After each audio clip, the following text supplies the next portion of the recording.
like you said, the two nicest people. You wouldn't want to wish it upon anyone, but them two have just done amazing with the situation they've been put in. They've taken in their stride. Obviously, no one wants to be in this situation, but they're raising so much awareness around now, and like just recently we've been able to, with this foundation that they've created, been able to raise enough money to fund a bed for a little girl named Isla in Western Australia. So people that have getting on board buying beanies and tops have been amazing. Like, we've had people buying them online that's across Australia as well. Like, it's been incredible. Like, people are very thoughtful, and I can't thank people enough for getting around it. And tell us how people can show their support, obviously, for coming to the game today. There's the beanies and all that, but they can go online, as you mentioned. So how do they get involved? So obviously today we've got the store set up right in front of the club rooms here, but also there's the Irymple Club's done a junior store as well, where you can buy food, and 10% of the proceeds will go to the foundation as well. But if you head to Little Sky Eye's website, there is a shop on there, and you can purchase scarves, beanies, hats, scrunchies. You can do donations on there. Obviously, once stock's sold out, obviously it is for the year, or unless we do get a higher demand, we'll do more. But yeah, that would probably be the best way. We're on social media, so especially with families that are in need as well, that if they've got kids that are going through epilepsy or anything like that, they can actually apply for a grant on our website, and we'll take it into consideration as well. Here on Hot FM, we've got Nick Pezzaniti, Irymple forward and director of the Little Sky Eyes Foundation, with us in the Frank Gerstenmaier suite. And Pez, on a day like today too, when you see not only people from your own club, but also from Ouyen United all decked out in the purple and everything here as well, it's got to be a really fulfilling kind of sight to see that everyone's gotten on board. Yeah, from the first year where it happened, it was great, don't get me wrong, but now, like, I look around and there's just purple beanies everywhere. Purple, even, like, I don't know, people just dressing up. You're like, they're having fun with just it as well. It's just get into the spirit. Exactly right. It's amazing. It touches your heart. It's special. Absolutely. I guess before we let you go today, we'd be a little bit remiss if we didn't ask you about how the team's going at the moment too. Coming into round 12, it feels like you guys are starting to get your groove a little bit more at this time of year. Yeah, they're starting to find their groove now. I reckon the turning point was that Robin Vale game, where it was a big, heavy, rainy day, bit of a slogfest. But I think the team's turned now, and I think we're going to start seeing the best of Irymple now, and I reckon the company will look out. And just quickly, tell us a bit about Jude Lundy. He's come in for 2 games. He's been in the best both weeks, kicked 3 goals. Tell us a bit about him. We're going to see him for the first time today. He's a strong young fella. He's solid. He knows how to move around the ground. He's not shy to throw his weight around. He's got a sharp left foot. He can hit targets. He's got a dead-eye kick for a goal, that's for sure. The other thing about him is just he's worked his ass off. He was very unlucky last year not to get picked, but this year he's worked hard again during pre-season. He's found his moment, and he's taken the ball in both hands. And what's better than just having one Coughlin out there? There's 2 on the team sheet today. I noticed today, Jason Coughlin, is that Dan's brother, I understand? Daniel's brother, yes. It's been a long time coming for them. I reckon the last time they played senior football together was back in 2012, back at Warby. And it's pretty special that the club's been able to, do this for one of our own as well, bring them together and play on such a special day. Absolutely. I guess having a look at another name that's popped out here, in the first time in the seniors for maybe about 5 or 6 years, in Nick Hura. Obviously, Michael Hura, the premiership coach out at Bamble over the last few years. He and obviously his brothers, Jason and Nathan, back to the club this year and playing well enough in the 2s to get back into the 1s this week. Yeah, well, look, he's been dominating the 2s from the word go. Like, he's kicking multiple goals each week. He's a strong, big fella, as you know. He's got skinny legs still, but anyways. But he's going to be a big force down there. See how he goes. I reckon he'll go really well. At least he provides an option down deep if we need it. But yeah, he's worked his ass off as well. One other one I'd love to ask you about before you leave today, Nick, is Zane Luth. Obviously, he's come from the basketball background, and that's a bit of a cliche now in sporting circles, but on his behalf, he's been over to the US, come back, played well with the Heat, but he's also had a bit of experience with over at Loxton in SA, but he just looks like he's fit the team beautifully, and he doesn't look like an athlete playing out there. He looks like he's played football his entire life. Yeah, he was a quiet achiever at the start, but now he's starting to come into his own now. He's starting to be a leader out there. He is very athletic, like his hops. I'm hoping that one day we get to see like a real good specky from him, because he's got some real good hops. Absolutely. And he's a great fella. He's fit into this team because he's just so grounded, he's well respected, and he respects everyone around him. And you just said the nod of approval from Pat Silcox at the back of the box. Obviously saw him playing at the Mildura Heat last year. The best dunk I've ever seen live was the Mildura Heat game in Zane Luth, just with a nice putback. He didn't need any run-up or anything, just 2 feet, jumps up over everyone. It was magnificent. So hopefully it gives us something today. We'd love to see a good specky like that, yep. Absolutely. Well, Nick Pezzaniti, thanks so much for joining us here today, mate. All the best for yourself and for everyone involved with the Little Sky Eyes Foundation for today and for into the future as well. Thank you, boys. Thanks for having me, and thanks for getting around the cause. Absolutely. More than happy to. The Nick Pezzaniti there here on Hot FM. We might head back to the studio and get a couple of quick messages from sponsors. We'll be back on the other side of this for the senior footy action between Irymple and Ouyen United at 106.7 Hot FM. Mallee Bearings has been your go-to stockist of ball and roller bearings and power transmission products in Sunrasia for more than 30 years. Proudly local, Mallee Bearings has been open since 1982 with combined product knowledge and experience of over 120 years. So whether you're a dryland farmer, a mechanic or even a DIYer, Mallee Bearings have got you covered. Open 8 a.m. to 5 p.m. on weekdays and 9 till midday on Saturdays, 10th Street Mildura, or online at malleebearings.com.au. Mallee Bearings, sponsors of Hot FM. There's so many chances to win with 60 mad minutes at the Kumiala Memorial Sporting Club. Cash in with 50 draws valued at over $2,500 every Friday at the Kumi Club. Tickets go on sale from 6 p.m. with the draws underway from 7. The Kumiala Memorial Sporting Club also supports our community, providing more than $1 million in community club grants last year. And don't miss their daily lunch specials starting from $9.90. The Kumiala Memorial Sporting Club, proud sponsors of your community radio, Hot FM. The key to growing our veggies. And plenty of space for the kids to play. The key to morning walks on the beach. Finally, my key to lock up and leave at a moment's notice. A key to my home where my furry friends are always welcome. The key to host epic jam sessions with my mates. The key to building our life together. One room at a time. Our key to endless adventures in retirement. The key to girls' nights every night. Call First National Real Estate for your key to happiness. Hot sponsor. Time now for the Sunrasia Footy Match of the Day. Thanks to Coliantini First National Real Estate. The SFNL Match of the Day on Hot FM, your official SFNL broadcaster.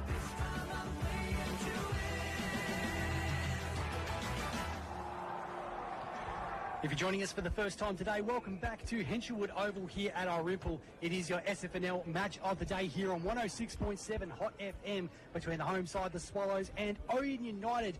Always a great convoy coming up the highway to any away day fixture. Mitch Wright and Michael D. Fabrizio up here. We just had a chat with injured Irymple forward Nick Pezzaniti, who's also a director of the Little Sky Eyes Foundation. Obviously, everyone here today is decked out in purple to raise money for Dravet syndrome support. And D-Fab, it was great to have Pez up here, and gee, he talks well, doesn't he? He's done it all here in this competition, and even though he's torn the ACL, he's still looking to come back and get better. Yeah, I think when he said he's done that pivot on the field a million times, I think he was actually underselling it. I think it's been more than that.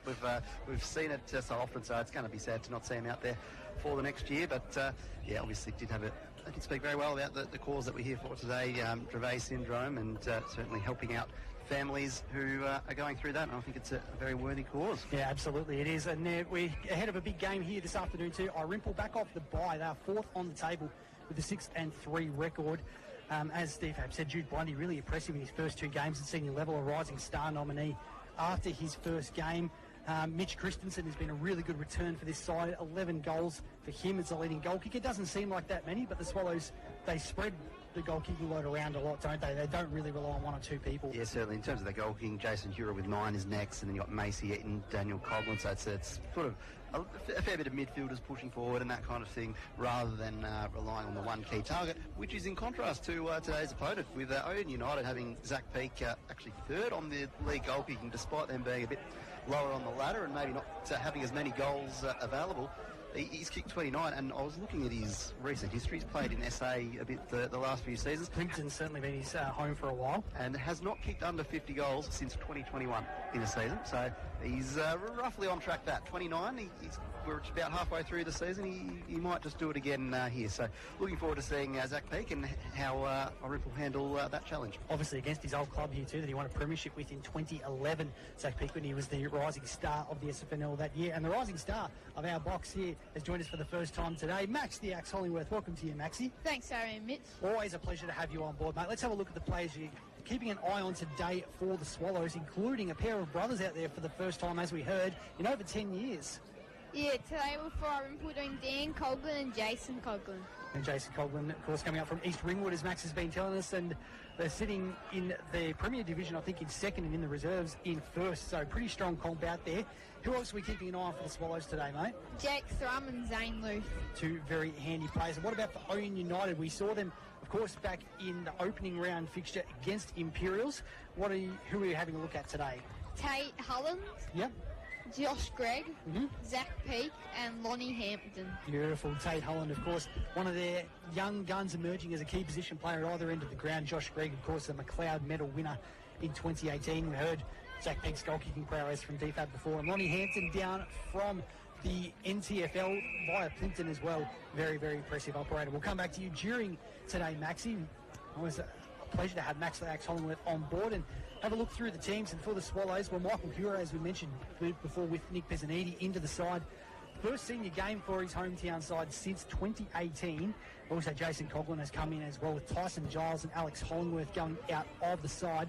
While for Ouyen United, Tom Wisniewski comes in and Dustin O'Shaughnessy is making his way out. Wisniewski, who came up from the Mornington Peninsula last year, his first senior game of the season. But be interesting to see for our point DFAB, having a look at some of the Ouyen United players that maybe we haven't had a great look at across this year, but they've got some talent there, the likes of Joel Grace, Jim Valance, Tom Headley had a really impressive year last year, and Stanley Cox is one of your favourites. Yes, absolutely. Last year when we went down to Blackburn Park, certainly had to take on a big load on a difficult afternoon against Wentworth, who touched them up a bit, but I certainly like the look of him. Interesting to watch as well today. Brody Lake was part of the NDFL rep team that played Canberra in the start of April, so certainly has a strong background. Won a flag with Southern Districts over the summer as well in the NTFL, so certainly some good resumes when you go through the Ouyen United list. A lot of they seem to have recruited well from particularly South Australian leagues and found a few players there. So even though they are in 8th spot, I think you can't really go into a game taking them lightly, because there is certainly some higher end talent there. The other interesting thing is that in terms of offensively, both these teams are actually pretty much the same. They're both scoring 68 points per game, so number 6 and number 7, they're not quite high up there offensively, but they are about at the same thing. The difference between these two teams is that Irymple have the number 2 defence. They're only conceding 56 points a game, whereas the Kangas are actually last. They're conceding 99 points per game at the moment. So that's where it sort of tilts in the favour of the Swallows in terms of favouritism today. But interesting to see. Anything can happen, and like I said, there's a lot of talent on that Kangas team. Well, that's why you're our number one analysis, Steve Fab. The numbers there were absolutely outstanding. And for the Swallows too, we were having a bit of a chat up here in the box before. They've had some injury issues across over the off-season, also the start of...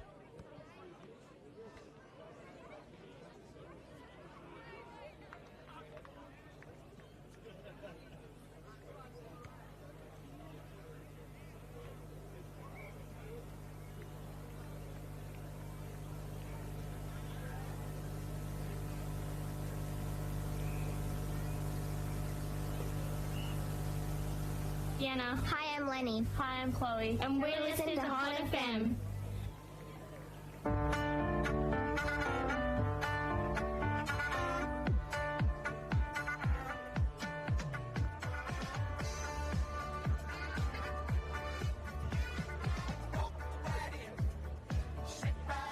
Build that momentum, so they seem to be developing nicely into this season, the Swallows, and well placed for the run home. And unlike the rest of the top 5, they've only played the 9 games, so they've got an extra game to play on everyone else as well, in addition to having that 2-game gap between them and missing out on finals with 6th spot missing out, so that they've got a 2-game buffer there as well. So very well placed in the run home. They certainly are. We do apologise to any gremlins that might have just come into the system there.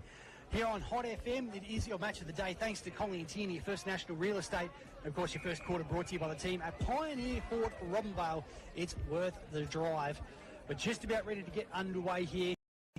Henry McClellan first ruck for Irymple in their purple and white chevron Guernseys for today.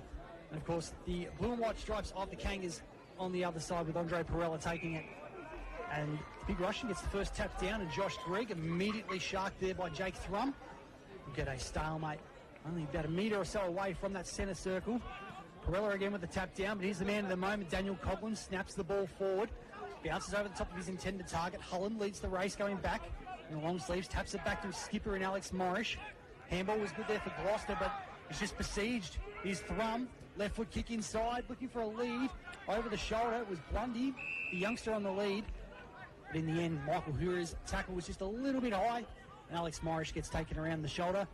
And the Kangas will look to try and go across the other side of the ground through Davey and then Perella.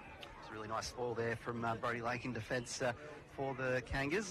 Who would have thought a B Lake on the team sheet dominating in defence? We feel like we're at the Western Bulldogs or Hawthorn about 10 or so years ago, Mitch. Yeah, Paddy behind us has just given a big grin going through, of course, Norm Smith medalist for the Hawkers. There you go. As the Kangas try and work it up the wing there. The kick from Headley, though, was just a little bit awry and just bounces inside the boundary line, so we'll get a throw in. Headley was pretty impressive last year, playing mostly as a forward defab. Finished inside the top 10 goal kickers, but has played across half back for the majority of this campaign. Still only in his early 20s. I think they've got plenty of expectations for where he can get to as Kangas kick it forward there through, I think it's Smith now who's going at it. That's Blake Smith, and the number 7. Tap out wide works okay. Willsmore tries to get a little kick away. Now here's a chance going inside 50. It's Jim Valance looking for Hampton, the smallest man on the ground, to try and target in the contested possession. Handball there was a stray from Wade, picked up by Gregg. Little left foot dink inside 50s, beautifully weighted. Well done. Mike going back to the flight there by Ryan Monahan. Will take a set shot directly in front, 35 metres out. Well done there by Gregg, wasn't it, DFAB? He didn't blaze away, he just knew he could find his teammates short. Yeah, that's pretty much the setup as well. It was certainly not a free-flowing running game. They did take their time and try and make the correct decision there, the Kangas. So Monahan, looking for the first of the game. It's flat. Looked fairly straight, but it faded at the last second and hits the upright. And minor score is the first one on the board, going the way of Ouyen United on the Coomiella Club scoreboard. Nearly 2.5 minutes gone in this opening term here. 106.7 Hot FM. Well, thanks to Colin Tierney, First National Real Estate, and Pioneer forward Robin Baylor's Wade just belts it out of full back, and an uncontested mark in the end for Henry McClelland for the Swallows. He's got a man running around the outside. The handball, though, was no good. Might have accidentally got a high shot there, though, the Irymple player. He did. It's Perella. And it's just the biggest man on the ground, unfortunately, running straight into Toby Scott, who's been very impressive on a wing this year, taking another step forward in his footy. Kick down the line, looking for McClelland again, off hands. Gloucester might have fallen into the back of his opponent. And the free kick's going to go the way of Cooper Milsom. So Milsom opts for the handball inboard, gets it to Toby Scott. He throws it on the boot. It's inside 50. Getting a fist to it there was the young one in Blundy. Comes out, though, to the advantage of the Kangas. It'll be cleared out of trouble there by Oscar Smith, it was. Well-weighted kick, too. And they'll just work it up the wing yet again, the Kangas. Although that kick put the man under a lot of pressure. There's a lot of purple jumpers around it. Smith gets involved again. His handball just filters through the pack in the end. Off the deck, the handball out of trouble to Josh Gregg. He's looking to hit a target, but that handball goes astray too. So just let down a little bit there by some of the handball, the Kangas, but they'll get a throw in on the wing and be happy that it's not further down back. Blake Smith attacking the ball at the the contest. It was 2-on-1 against him. He did pretty well to bring it to ground. Flicked in on centre wing. Perella in front position. Gregg off his hands. Sam Mead chasing after the footy. Might have been held without it. Umpires let it go. Goes back to go get it again. Well done there by Hampton, I think it was. Now Perella, the big man, just points it forward, looking for Cox. That's a good, strong mark against Wade. Wants to go quickly. He's got the man deep in peak. He's got the strength. At the back, here's Monahan. If he can get it, soccer off the ground. Yeah, I think he saw your Fiorentina kid, Mitch, and thought he was the striker for Argentina there, but the hack kick just behind. So 0 goals, 2 for Ouyen United. They were 1 goal 6 last week at half time against Wentworth, which was obviously ended in a 58-point loss, but they probably want to get rid of those yips with a goal because they are playing pretty well at the moment. Coomiella Club scoreboard, 2 behinds, Ouyen United. Irymple yet to score is Wandon. Short kick across the fence is nice. A little bit further down the line, hits the intended target. That's Luth. As I said, basketball has just fit into this team so well, and beautiful kick in board to another strong basketball presence in Hammond. Goes down the line for Milson.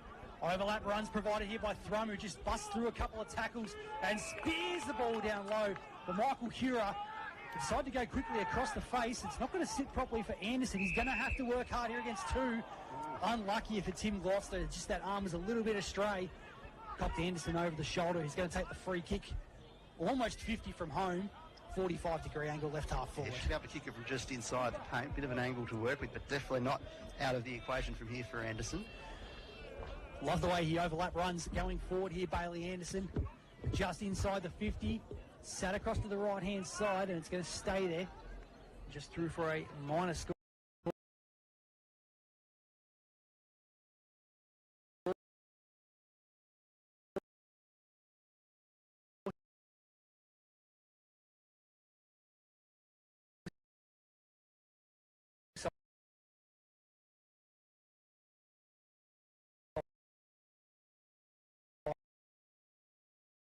Irymple.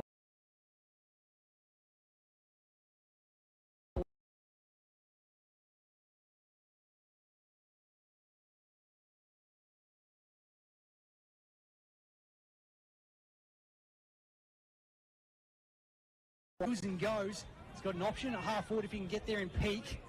Off the bounce, he has to tap it to his own advantage. He's got some support from Joel Monaghan. He's tackled by a few players. Umpires let it go, and it's scrambled out the back. Numbers in the back of the pack here for the Swallows. Handball from Thrum to Scott. Mules and goes from the defensive 50, looking for Hura. Again, Morris getting in the way. Great might have been taken without the footy. Umpire was in the wrong spot. In fact, he has seen the high shot now. And the McLeod medalist will earn the free kick between the interchange benches on our commentary side wing. Yeah, Jason Hura just charged into the pack there and almost fell over the top of Greg, who just opts for a short option, just 15 metres, you imagine, to Mead, who will wait to see what presents. But the Swallows have gotten back and set up defensively, so he'll have to kick it to a contest. He floats it up high to just at the half-forward mark. It spills out the front there to Morris, whose kick is marked in defence by the Swallows. So Thrum will be the man to try and clear it out of danger. Releases to Luth. In the right back pocket, kick down the line's not great. Good pick up on the half, followed by Alex Morris. Puts Valance under some pressure. He got rid of the first tackler and gets the handball away in time. Lake now, long inside 50. Might go over the back of the pack. It's dribbling towards goal, but unfortunately just didn't have the traction. Thrum, the first man back. Runs out of defence with a bounce. Long outside 50 now for Jason Hura. Takes it on defensive 50. Two behinds, plays one behind in favour of Ouyen United here on Hot FM. In the 8 minutes gone to this opening term for Pioneer forward Robin Bale as Vice-Captain Nando Cirillo inboard here for Hammond. He wastes no time to get going long down the line. Christensen's the target and a good strong mark there against Tate Holland. Christensen marks. He's about 60 metres from goal. Doesn't opt to release the quick handbar, pass or kick, although he's got a runner now. In the end, he will send it forward to the top of the goal square. Jumpers favouring the Kangas. It's 2-on-1, but getting a fist foot was Blundy. Although in the process, he might have grabbed a jumper because it's a free kick going the way of Andre Perella. Well, not surprising with the difference of size in between those two. The kick across defensive 50 there from the Kangas. Looking for Oscar Smith wasn't great as Michael Hura slaps it out of play. Get a boundary throw in just inside the forward 50. But Kangas are doing okay to stifle the Swallows' run so far, DFAB. Yeah, no, certainly have really just been forced the contest and got numbers in the right spots. It's been impressive so far. Christensen taps down. Smith is stripped in defence and he's going to be caught holding the ball. Great tackle there by Hura coming through again, who's made a bright start to his return game, and that's a brilliant kick to centre half forward. Bit of a lapse in concentration there from the Kangas defence as Jake Thrum just sat in at the 45-metre mark, directly in front, took an uncontested chest mark, and now going to go back to line up for the opening goal of the game. Yeah, Thrum's such a difficult player to match up on because he was on the very last line of defence earlier, getting some nice run, and now he's got a chance at centre half forward. On the runway, kick looks pretty good. First blood going to the Swallows through the coach Jake Thrum. 1-1-7. Ouyen United, two behinds on the Kumiela Club scoreboard. We've gone some 9.5 minutes in this opening term. Maxi, Let's get some numbers for the Euston Club Resort. Jake Thrum, he's got plenty of touches early. Yes, he's already up to 6 possessions so far. He's certainly on fire at the moment. And kicking it very well too. Absolutely. We might have some scores from around the grounds too here for the team at the Euston Club Resort. Yeah, Mildura, as expected, off to a good start. 2-1-13 against Merbein, who are yet to score. Rumvale Euston 1-4-10, leading Wentworth 1 behind. And Redcliffe's first on the board against Imperials, 1 goal, 1 behind. So big games out there today, and I reckon that one between the Tigers and Imperials will be important as Hammond gets the clearance forward for the Swallows. Gloucester did well. Handball down the lines worked okay. Though his teammate who's got it has just been taken in the 360-degree tackle, holding the pill. As Christensen, the big man, has excelled at centre-half forward and in the ruck. Indecisive, but decides to go long inside 50. Hura's got the set, though he just couldn't take it on the way down. Oscar Smith, looping handball. Didn't do any favours for his teammate, but Greg's there. Holland run down. Now a chance here for Daniel Coughlin. That's a clever kick with the outside of the left boot. Wasn't 15 though. Handball comes back here for Mensch, who can wheel and go from 50 if he wants. Handball's inboard looking for Jason Coughlin, his first touch of the day. He's taken down in a tough tackle by Greg. And we get a stalemate inside the defensive 50. Yeah, do a bit of a double take, don't you, when there's two Coughlins on the field at the same time.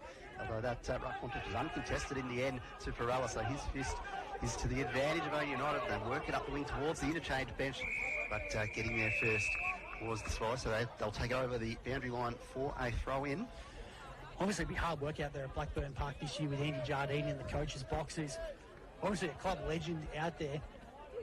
In fact, he's still keeping his team in some of these games. I reckon it's a sterling job from his point of view. Beautiful tap down there from Perella to Davey, who sold some candy. Hampton slipped over, but he's got time to recover. Back to Davey. He's got Peak one-on-one down in the forward line. Well done, though, by Wandon to get across and slap the ball out of his possession. Still keeping his feet, though, Peak. Great pick up, though, from Nando Cirillo coming through. Beautifully done. Short kick now off to Hammond, who goes back to his teammate. Long kick down the line there. And Christensen's the target, takes it on the third bite of the cherry. Just outworked Greg there to get to that one. He goes quickly inside 50, and the mark's taken there by Michael Hura. He's a fair way from home, so he's just eyeing off a pass at the moment. He's just about 50 metres, and in the end opts to take the time off the clock and go for a run up, and we'll send it towards the goal square. You feel it's low and flat. It might just be off to the right, and it is. So helped over the line there by Declan Anderson for a behind to the Swallows. 1-3-9 are the home side. 2 behinds for Ouyen United on that Kumiella Club scoreboard. Big tick there for Keenan Wade with his run out of full back there before. Really strong coming out of defence. As we heard earlier, Riley Ward hasn't played a senior game yet this season, but Wade has filled the spot beautifully. Little kick down the line there, looking for an intended target for Kangas. Couldn't hit it. And we'll go out of bounds on the 15th Street flank. 1-3-9 Irymple, 0-2-2 for Ouyen United on that Kumiella Club scoreboard. Mitch Rodbach with D Fabrizio, Max the Axe Hollingworth bringing you the action from the Frank Gerstenmeier suite here at Henshelwood Oval. Tap down, chance here for Daniel Coughlin. Handball was quick for Christensen, getting around the back of the pack here. Chance for the Swallows inside 50 through Eaton. Well read though by Oscar Smith. Just outpositioned Hura there. Kick across defensive 50s, left a bit to be desired. Jason Coughlin leading the race. Bounce evades him, and I just could not keep it in the field of play. Will be out of bounds in the left forward pocket here for the Swallows. 40 from home. It's just breaking down a little bit coming from half back at the moment, DFAB. Yeah, it was a really nice mark in defence there from Oscar Smith, but just sort of kicked it to a foot race, which ended up just being a boundary throw in. We're 50 metres from the Swallows' goal. In the ruck contest, Perella just gets there first, although it bounces back out to Christensen, so his handball finds a teammate through Hammond. They're working it backwards at the moment. Nando Cirillo kind of forces it. They've lost a lot of territory, and the Kangas have won it back, so they look to find a target because they sort of unexpected. It was Hampton in the end, but the Swallows were attacking by retreating. Comes out to the wing. It was picked up there by Mensch, who'll try and get it away. Doesn't get the cleanest of kicks though. Through hands, it's now with McClelland. Then a huge kick inside 50. It's a one-on-one out the back. It's going to fall for Jason Coughlin, who had a very nice look at the goals, but unfortunately sprayed it a bit to the left there. So he was made an easy task difficult, didn't he? He absolutely did. He just kicked the belly of the footy. He just didn't get any purchase on it at all, even though it was an open goal square. It's 1-4-10 Irymple. 2 behinds for Ouyen United on that Cumula Club scoreboard. Josh Gregg to bring the ball back in from the field of play. Long kick down the lines, nicely weighted for Alex Morris. Took the mark, also taken front on. Umpire says we'll give you the extra stat. Been a good player for a long time, Alex Morris. Just so underrated, I reckon, across the competition. Looking for a leading Stanley Cox on the wing. Bounce evades him. And Wade's got some numbers back to help out, including Anderson. Handballs over the top for Mensch. Short kick down the line. Wasn't ideal for Jason Hura, but goes back in and just fetches it himself. Gets past a few would-be tacklers. Handball missing the intended target, though. He will end up having it back in his possession. It's hard work out there for everyone involved. But now Mensch off one step. Christensen, he just had to sit the whole way there. Lost his opponent in the background, and Davey takes a good contested mark. He's lining up as if he's going to go for goal, but he'll be outside 50 by the time he makes connection. You might wonder if there might be another player just drop into the hole. Yeah, we'll see. He comes in for the run-up, so certainly looking like he wants to have a ping at goal. Christensen from just on the 50-metre arc, you feel. He starts it right, and it's going to stay right for a behind. So 1-5-11, I beg your pardon, Irymple. Ouyen United 2 behinds on the Cumula Club scoreboard. It's been all the Swallows in the last 10 minutes, but they just haven't been able to convert. Of course, on this very special day here at Henshawood over the Little Sky Eyes Foundation game. It's raising money for the organisation that's been put together by Daniel and Bianca Coughlin, of course, with their daughter Skylar suffering from Dravet syndrome. So we heard from injured forward Nick Pezzaniti earlier before the broadcast. For the Kangas, Lake out of defence, looking for the biggest man on the ground in Perella. Had to think of the size of his fist that just hit the Sharon just then. Fit into about a size 18 glove, I would feel, across the line. Get a boundary throw in. As they all sort of collect themselves, have a moment of breath. It's been a good contest so far, but struggling to just hit it between the big stick. The clearance in the end there comes from Jackson. His ball, big fly there from Lake. Certainly been active in the back line so far. It spills out, though, to the advantage of Macy Eaton. It's just a kick inside, but the spoil comes in there. It was Holland in defence from the Kangas, through the hands of Thrum, off the boot. Blundy just sets it up to the top of the goal square. Anderson has feet, does very well taking it off the bounce, and they're just taking backwards again. Jason Coughlin gets it back to the teammate. He launches it from 45 metres, but it's just off the... Well, Coughlin was in the perfect position and probably had permission to go around and snap it, but in the end, saw Connor Mensch all by himself near the 50 arc, and probably could have taken a few extra steps to steady. In the end, puts it across the face. 1-6-12. Certainly not worried about his metres gained. Jason Coughlin, he's probably on negative 15 at the moment. He's gone into deficit, absolutely. As Alex Morris long down the line. His target was Cox, but gets the spoil away over the top of Henry McClelland. Throw in right in front of our commentary position. I'll get some numbers here from Max Diax-Hollingworth too. Josh Gregg. Looks like he's got a few touches so far for the Kangas. Yeah, Josh Gregg's possession, so... Certainly been everywhere. A bit like his coaching counterpart in Thrum, who right on time gets the ball. Handballs backwards for Dom Cirillo inside the centre square. Launches it inside 50. Jason Coughlin chasing the footy. Good pick up. Tackle, though, was just as good from Brodie Lake.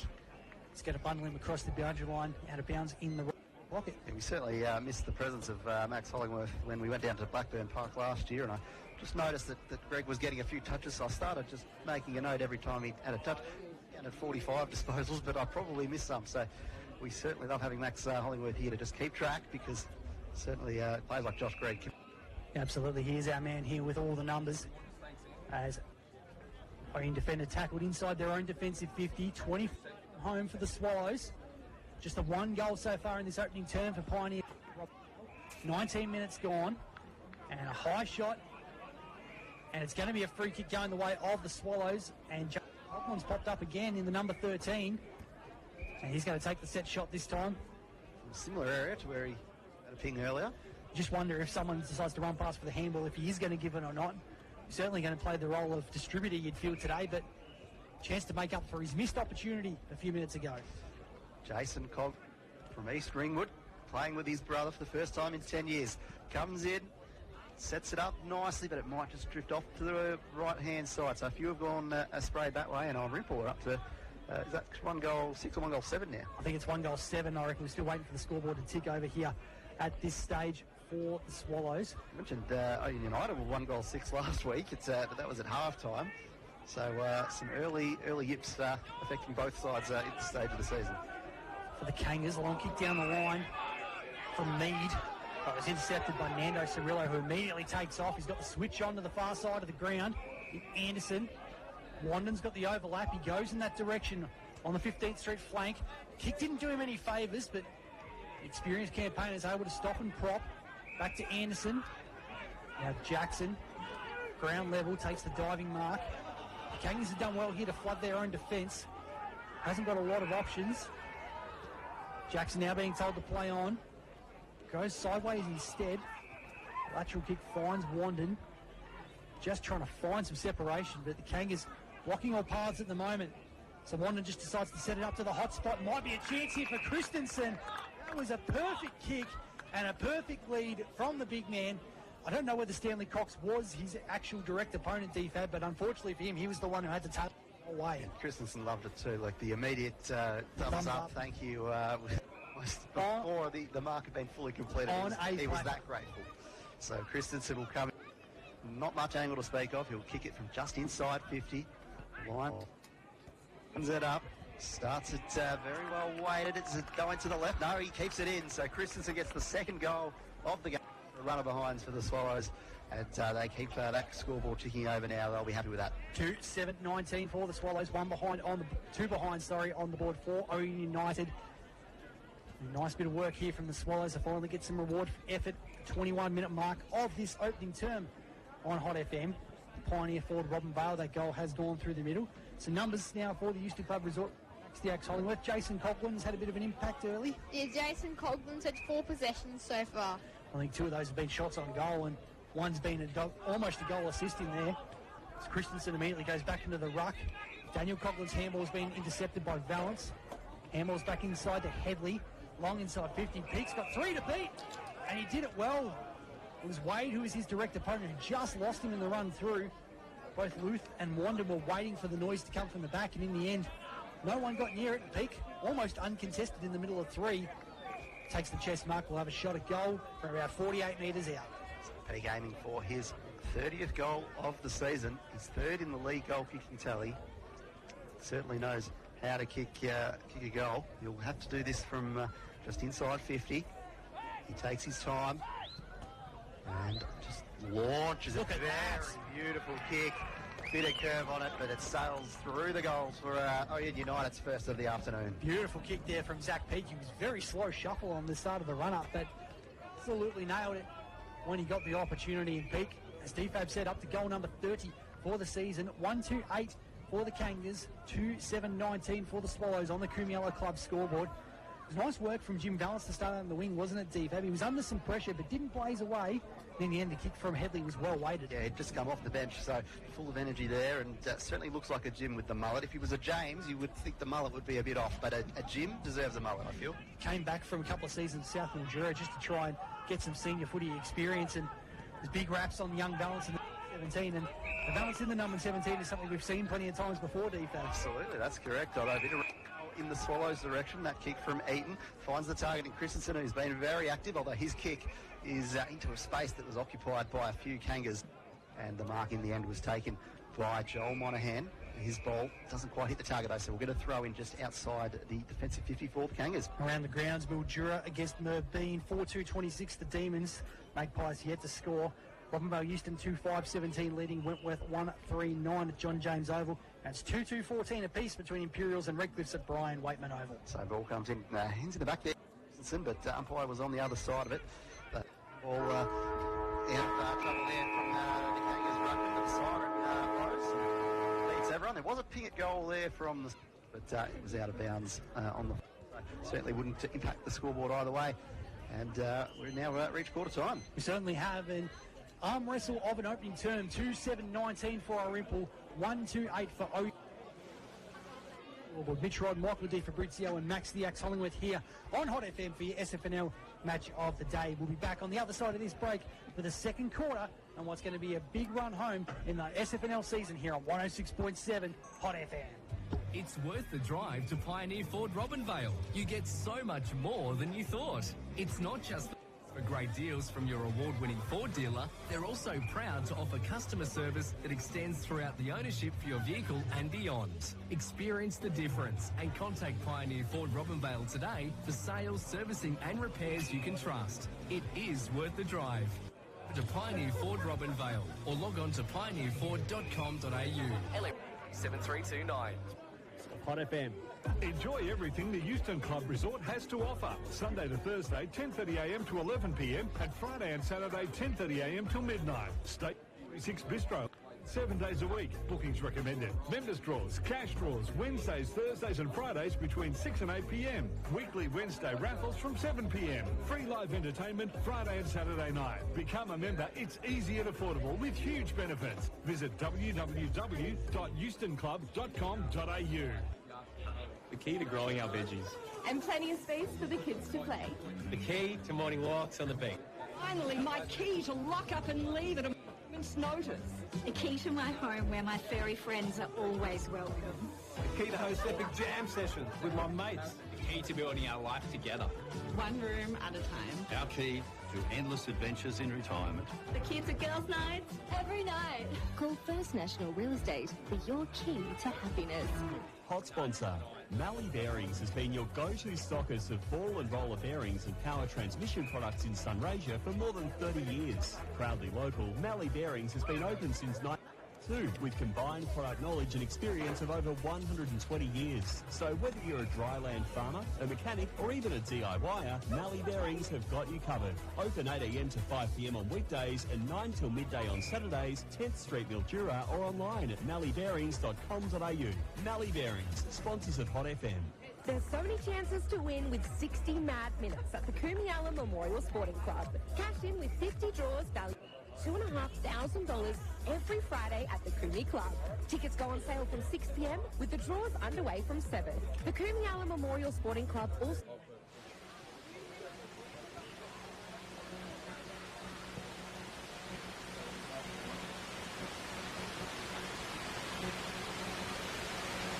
Radio, Hot FM. Time now for the Sunrasia Footy Match of the Day. Thanks to Colliantini First National Real Estate. The now Match of the Day on FM, your SFNL broadcaster.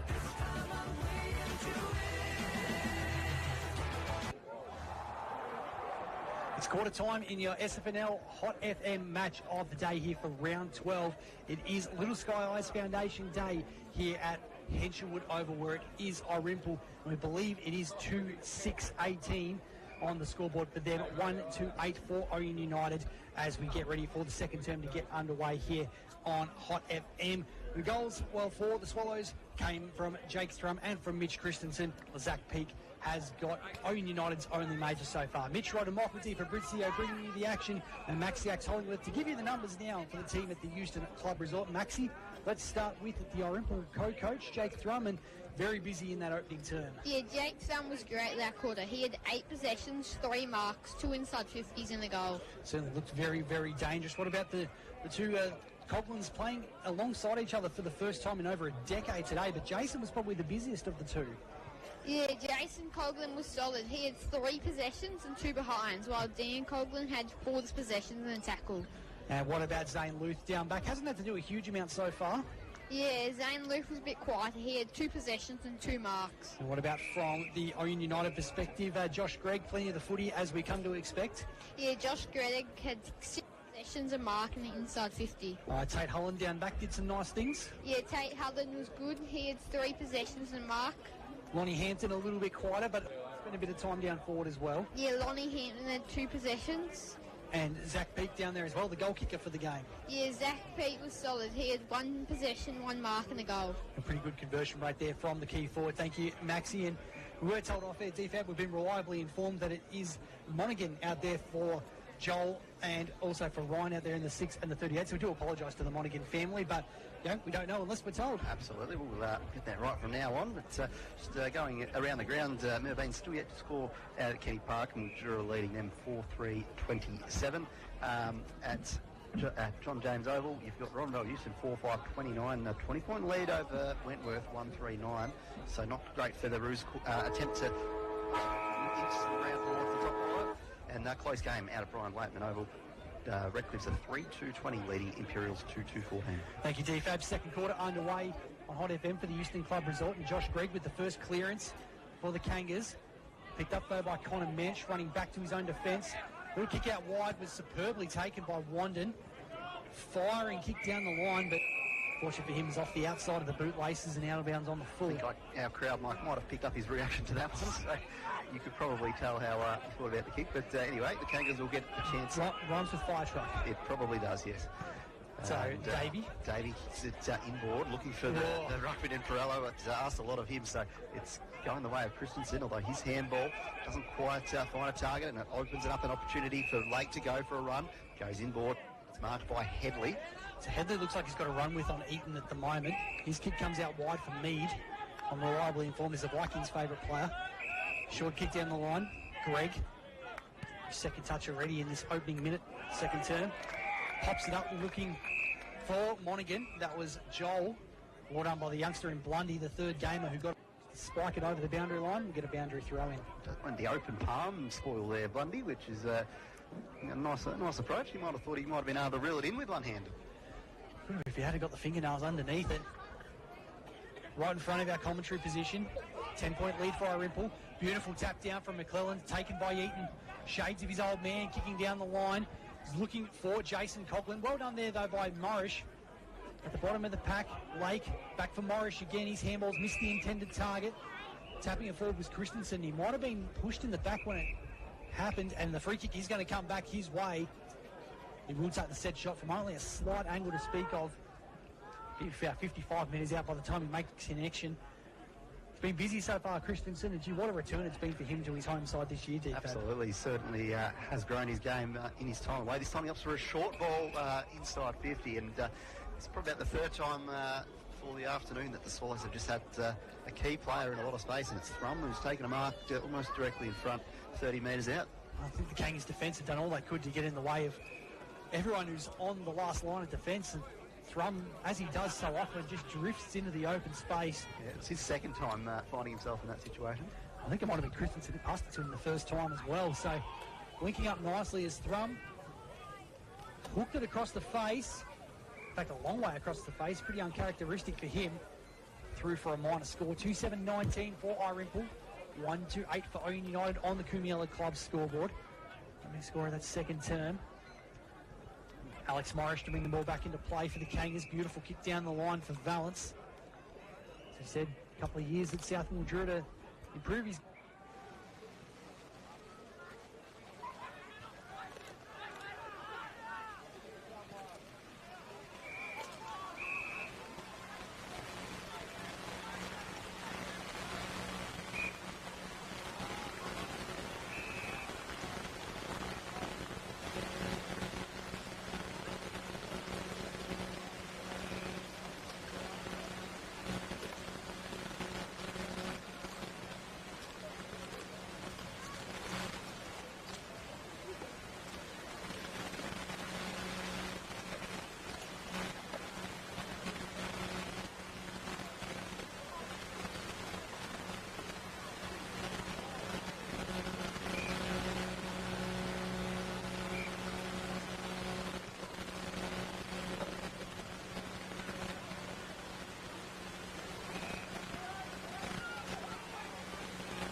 Spears it down the line for Adam Morrish, playing senior game number 50 today for the Kangas.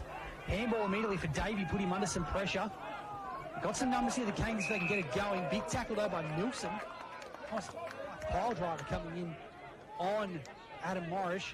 It's going to be a stalemate on centre wing. Again, they want to get the run and gun game going, DFAB. They just haven't quite hit the targets. Yeah, that's right. And some nice pressure again there from the Swallows. This time it was McClellan laying the tackle there, so they're really just wrapping them up at the moment, not letting them get the run that they're seeking in the ruck contest. It was hit out there from McClellan. and ends up following up and winning the ball back, but he's tackled, and we'll have another restart there just inside the boundary line near the Ouyen United interchange. 2 goals, the margin in favour of Irymple. Perella dumps it forward there for the Kangas. Sharked by Daniel Coughlin. Handball off the field and is good, who didn't break stride with his pass across the ground. Dom Cirillo. Again, another impressive season back at his home club for him. Low spearing bullet pass for Christensen, who's got some space to wheel and go from 50 if he wants. The big Christo. Oh, it's just sat at the right-hand side. It almost bounced in with the leg spinner. But in the end, it was taken across the last line there by Alex Morrish, and another minor score on the board. Yeah, one of those vertical bounces of the ball that doesn't quite favour you when you're trying to get a long kick to dribble through. The kick out of defence is spoiled there from Wade. It's won back though by the Kangas, although not the best disposal. Us quite a bit there of Ryan Monaghan, and it's won by Mensch. His kick to the one-on-one contest. It's going to favour the Kangas there in Lake. Sorry.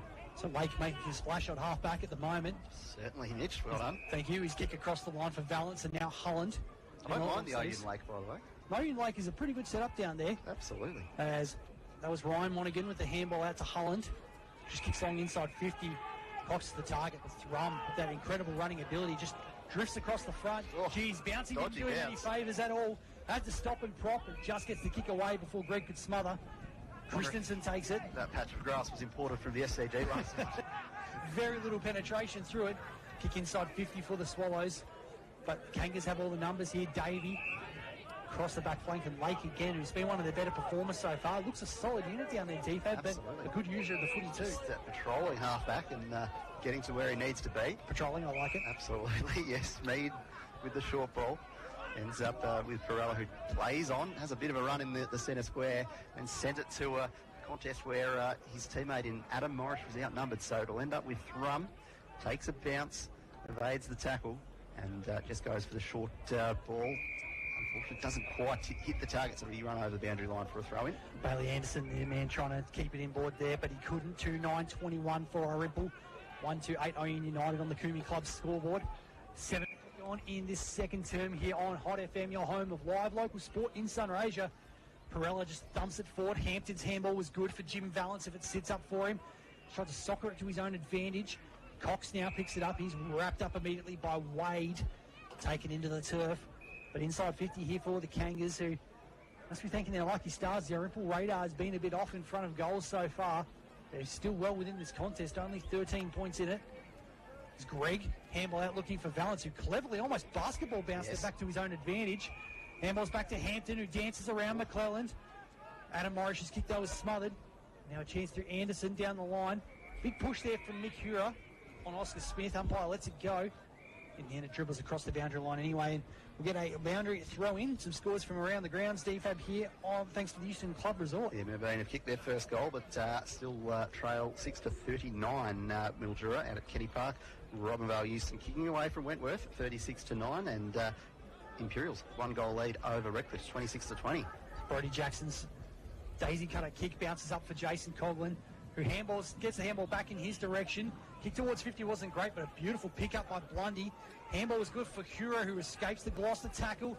Jason Coughlin again, quick hands over the top. If it sits for the man in front of him, Christensen. What a tackle that is coming through. I think that was Lake at the last minute. Desperate. And just made sure he stopped him on the way through. Beautifully done. That was a goal-saving tackle. In fact, it was Nathan Davey, the last man up. Christensen definitely would have had his second. Although, Swallows having another flying shot at goal from the resulting ball up. He's out of bounds and will be a free kick going the way of Josh Gregg. Yeah, certainly it was a nice tackle there, and they'll just try and find a way out of this back line. Now they're certainly under a lot of pressure, the Kangas, at the moment, and with a lot of opportunity. And that shows that kick there was gobbled up by Anderson. Anderson goes inboard quickly. He's got Thrum in that space at centre half forward, that he keeps finding himself and he keeps marking the football. He certainly does. Tate Holland came in, made sure he felt every bit of that coming through. I don't think there was much in it, just the contest, although a couple of Irymple players just let him know about it. But as you said, DFAB, Thrum's footy IQ just to keep drifting into space, and the ability to kick inside from the Swallows has been outstanding, and that's been the difference so far, that quality of possession. And that's, to match up on him, you need someone with a fair tank who can cover the ground the same way he does. It's almost like you have to go a team effort. But Thrum now has had a couple of behinds this quarter. It gets close to the man on the mark this time, starts at left to try and counteract the two that went to the right, but that one stayed left, unfortunately, for him. So another behind a two. The Swallows, 2 goals, 11. 3 set shots for the quarter for Jake Thrum, and put them all across the face. He almost overcompensated on that occasion, and see the frustration as he came to the bench for a spell. And while Oscar Smith has the ball in defence here for the Kangas, who just need to try and get something going. Dangerous kick looking for his skipper in Morris. Cirillo might have been held without it. Umpire Brewell says that is your free. And goes from where it came, 60 metres from home. Christensen's deep in the left forward pocket, but he goes a bit shallower. Jason Coughlin takes it just outside the forward 50. Jackson's running around. We know he loves a good long shot at goal. Winds up, puts it to the top of the square. Eaton's there. Big fly from Christensen. And there's a free kick in the contest. Going to go the way of the Swallows. I think it might be Eaton right in front of the goal square. Will take the shot and from point blank range. Eaton in the number 7 jumper has an opportunity to surely. This won't be the 12th behind for the Swallows. He's only going to be about 15 to 20 metres out, if that. And he gets the run in and sends it straight over the goal umpire's hat. So the Swallows have got their 3rd goal of the afternoon, but it's been hard work to get to this point. 3-11-29 for Irymple. 1-2-8 for Ouyen United, and Eaton certainly didn't make a mess of that at the top of the goal square. And again, just sometimes for the Ouyen United defence, who have held up pretty well considering the circumstances. Just a few sort of loose grabs of the jumpers and a little bit of ill will with the long kicks inside 50. Just got to be, I guess, a bit cleaner than that going through, don't they? Yeah, certainly. When you got that mountain of inside 50s to deal with as a backline, it's eventually there's going to be a jumper hold or trips you up. So they've certainly done well so far to restrict the 29 points, but it's a mountain of work they've had to do. So Alex Morris goes into the centre this time and shrugs the first tackle, but taken in the second. We'll have a ball up in the middle. I guess that's one thing about the Kangas' defence so far. They have forced Irymple to kick from further out from goal than they would like normally, so certainly gives them the opportunities. Meanwhile, they get a free kick for holding the footy. Hammond, inside 50. Scott was the target, bounced through his legs. Daniel Coughlin, paddling it towards the boundary. Handball inside for Jason Hura. Missed the intended targets, come off the shins of the Kangas defender. Davies there to sweep up. Handball back for Alex Morris. He's going to find Headley at half-back. It's an awkward kick, though. He had to work hard to get near it. Well done by young Cooper Milk. Absolutely threw his body into it. Lake, though, for the Kangas. Good pick up here by Cirillo. Dances around 1, around 2, outside of the boot with the left foot. Just probably needed the opposite side there on that occasion. Sits it out to the right-hand side. 3 goals, 12 for the Swallows. AF on 30, Ouyen United 1-2-8 on the Kumi Club scoreboard. They are peppering away deep, but just haven't added the salt to go with it. Yeah, that's right. You just do wonder if it just leaves a bit of a door open for the Kangas. It's a bit of time in their forward half, a couple of quick goals suddenly. It's going to be a bit more interesting. And if you look at last week's game, they did take a while to get into it, the Kangas, with 1 goal in the first half, but they did eventually start hitting the scoreboard in the second. Ken Wade just busting away from the pack on the wing. Kicks to half forward, Christensen. Brought up by Holland, sticks the Christensen gets a 1-2 Thrum. Now a chance here for Christensen again after the Jason Coughlin handball. Top of the square, Dan Coughlin, strong, couldn't hold it at ground level. And in fact, it's gone across the boundary line. We'll have a throw in the forward pocket, but it's all the Swallows' momentum at the moment. As we said, in fourth place, Steve Fabin, with the top 5 as tight at the moment. Every advantage you can get at this time of the season is going to be important. Absolutely. Been trapped in that Swallows forward half and just haven't been able to convert their opportunities as much as they would have liked, and the Kangas have some run out of half-back now. That kick to the advantage there. It looks like Jim Valance will be the first one there, but he's beaten in the end by Cirillo, whose hand ends up out of bounds. So we'll get a throw in. It has breached that halfway mark of the field where it's been trapped for the Kangas, but not by much. They didn't have a lot to kick to down there. Zach Peakers trying to keep Zane Luth as deep as he possibly can at the moment, so it's just a little bit too far to go. Perella, a nice tap down, but missed the intended target. Handball from Hammond was intercepted. Alex Morris now. Here's Hampton running inside 50. Peake's got the sit at the back. almost took the chest mark. Cox went with the soccer skills, missed it, but Mead and Sam Mead, one of the most improved players in the comp last year, right place at the right time, and a beautiful Crummers goal splits the uprights to the left of your radio dial. Very nice snap across the body there from Mead, and so the Kangas with a bit of a counter-attack game there. They really haven't had it forward much, but they got that one inside 50, probably their first in I don't know how many minutes, and they converted straight away. So bit of a contrast to what the Swallows are doing inside 50. But we did see that in the first quarter too, didn't we, Dave? Had the one inside 50, really ended up in the lap of Zach Peake and kicked the goal as well. So at least they're being efficient going forward. And some good body work there as well against Zane Luth to just create a bit of space for the ball to go into to create that Crummers goal. So back into the centre of the ground, 3-2-12 for Irymple, 2-2-14 United as Eaton kicks inside 50 for the Swallows again. Daniel was the deepest forward. Oh, hold, interesting. I thought he was calling a push on Smith. Yeah, that might have been a push, yeah. But umpires said it's a free kick going the way of Daniel Coghlan, so playing deep forward at the moment. He's going to kick from directly in front, and the man of this skill should not miss from this distance. Yeah, that's right. He's certainly doesn't have a lot of distance in it. It's directly in front. You would think, that Coghlan will be able to convert this one. Daniel Coghlan, so a very important day for him and his family today. Left foot kick, sprayed it, and he has put it across the face. Everyone's got the yips, don't they? The yips, I don't know whether the yips are contagious or not, Dave, but geez, we said a vaccine of some sort out there, because almost every Irymple player is absolutely copped it right now. I wonder if Warren Treadway would take that vaccine. Just a thought. Wouldn't have thought so, as it's across the face. As we said, pretty much point-blank range from Coghlan. 3-13-31 Irymple, 2-2-14 Ouyen United. It's Greg to bring the ball back into play here for the Kangas. It's a long outside 50. Headley was the only one who went at the footy, almost took it. Handball there from Adamson, I think it is. Anderson, I beg your pardon, was intercepted. Now Bailey Anderson inside 50 for Irymple, but taken again by Greg. Quickly passes Morris at half-back. He's got a man short, not a great kick to his advantage, but Mead does well to take the mark. Wastes no time, and they might have an outnumber here, but Connor Nench read it better than anybody else.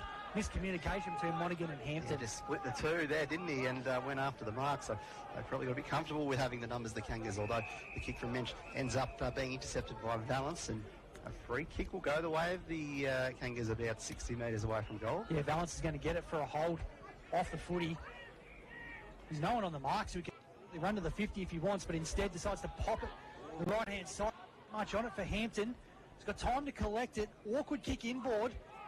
Ryan Monaghan going after it. Taps it to his own advantage. Handball away for Cox. Stops, props.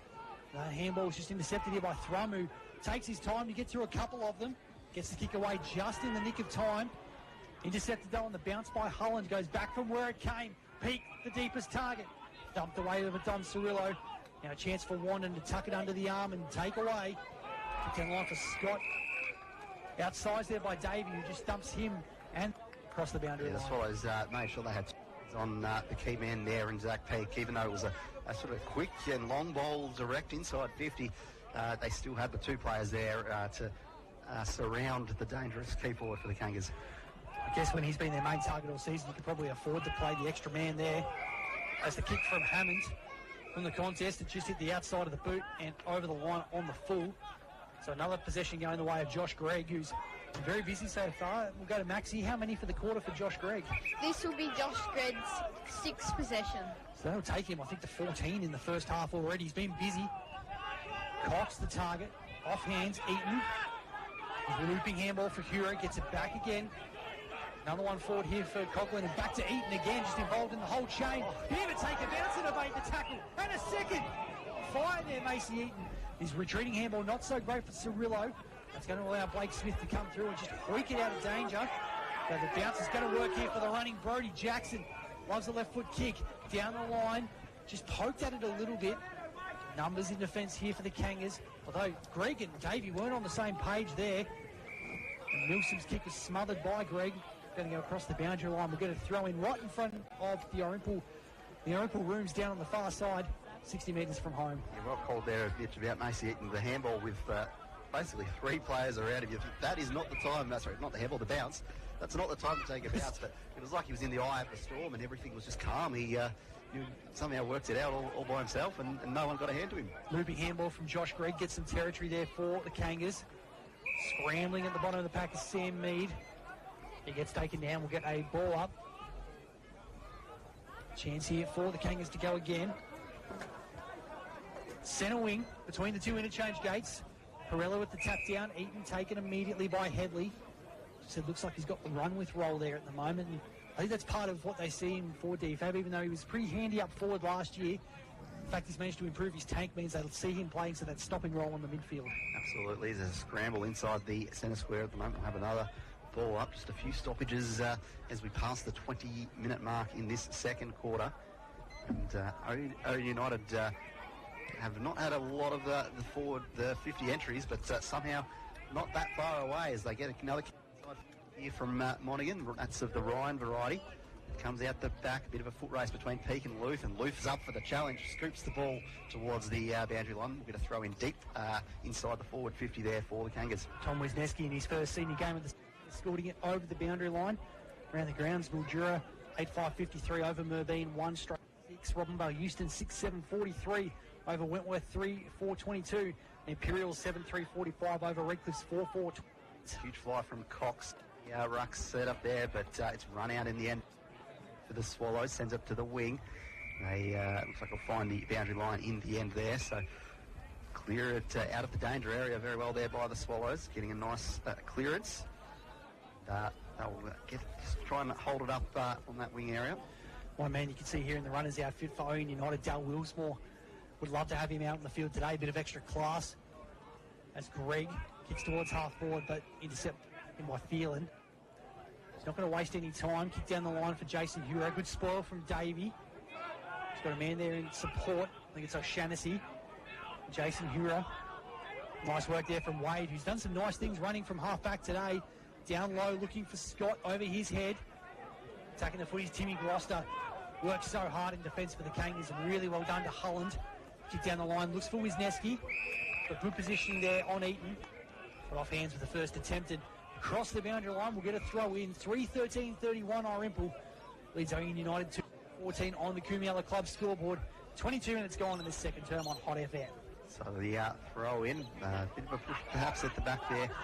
If the ruck contest from McClellan, but that's the advantage of Davey. It was his kick though. Gets chopped off by the number 25 in Dom Cirillo. He goes for a man with a bit of run in Phelan, who looks for the short hand pass. The entry inside 50 is marked in defence by Tom Headley. Headley goes out wide from where it came for Valence. It wasn't a great kick. Anderson come over and apply the tackling pressure. Get a stalemate on the far side of the ground, and both sides at the moment, they've got the extra player behind the footy, so finding a passage through the middle. So Daniel Coughlin just getting a bit of a rub on the table. Ground level at the moment for the Swallows. Thrum out of the contest, handball off fingertips. One by Bailey Anderson to Eaton. Retreating handball's good for Jackson. Tries to get through one. Can't quite get through the second. He just got the handball off in time. Umpire gives him the benefit of the doubt. I think so, but Scott, really nice pick up at half forward. Overlap run from Eaton. Left foot kick inside 50. He was looking for Christensen, but Holland read it well. Young key position player who's got some versatility. Kick, looking for Davey. Bounce sits up for him. Handball over the top's good. Trying to tap it to advantage there. I think might have been Lake. Thumped forward by Blake Smith. Now Hampton, back to Smith. Trying to find someone to come with him. There's absolutely no one in support. His stifled kick off the toenails there of Blundy. Handball forward back inside of the centre square. Thrum had to go well against the big man Perella and did nicely, but Alex Morris at the back of the pack's got some time. Ryan Monaghan has his target in the wing, but again, just couldn't quite hit it. Across the line, we'll get a throw in on the far wing. Yeah, a bit of a tough time of it there, the Kangas. Certainly they did well at keeping it away from forward 50, but really struggled to just get it between the arcs and the middle of the ground. I think considering the amount of territory Irymple have had inside forward 50, I think the Kangas will take this halftime score. It's Irymple 3-13-31, leading Ouyen United 2-2-14 here at Henshelwood Oval. That's on the Kumiala Club scoreboard. And of course, we're here for Colin Tierney, First National Real Estate, on 106.7 Hot FM, your home of live local sport in Sunrasia. We're going back to the studio, be back on the other side of this for a halftime wrap on a very special day for the Little Sky Eyes Foundation on Hot FM. The key to growing our veggies. And plenty of space for the kids to play. The key to morning walks on the beach. Finally, my key to lock up and leave at a moment's notice. A key to my home where my furry friends are always welcome. The key to host epic jam sessions with my mates. The key to building our life together. One room at a time. Our key to endless adventures in retirement. The key to nights every night. Call First National Real Estate for your key to happiness. Hot sponsor. There's so many chances to win with 60 mad minutes at the Kumiala Memorial Sporting Club. Cash in with 50 draws valued at over $2,500 every Friday at the Kumi Club. Tickets go on sale from 6 p.m. with the draws underway from 7. The Kumiala Memorial Sporting Club also supports our community, providing more than $1 million in community club grants last year. Their daily lunch specials starting from $9.90. The Kumiala Memorial Club, proud sponsor of your community radio, FM. Malley Bearings has been your go-to stockers of ball and roller bearings and power transmission products in Sunrasia for more than 30 years.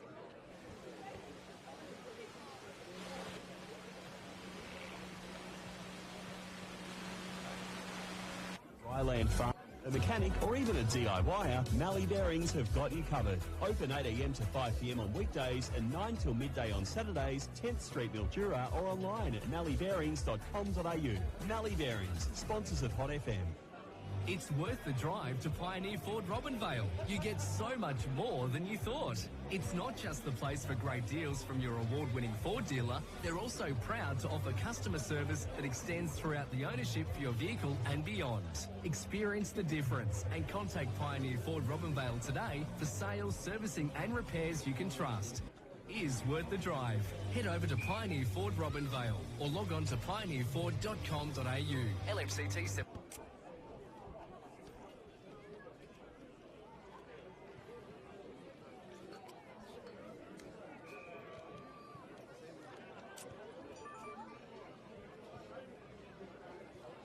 Members draws, cash draws, Wednesdays, Thursdays and Fridays between 6 and 8 p.m.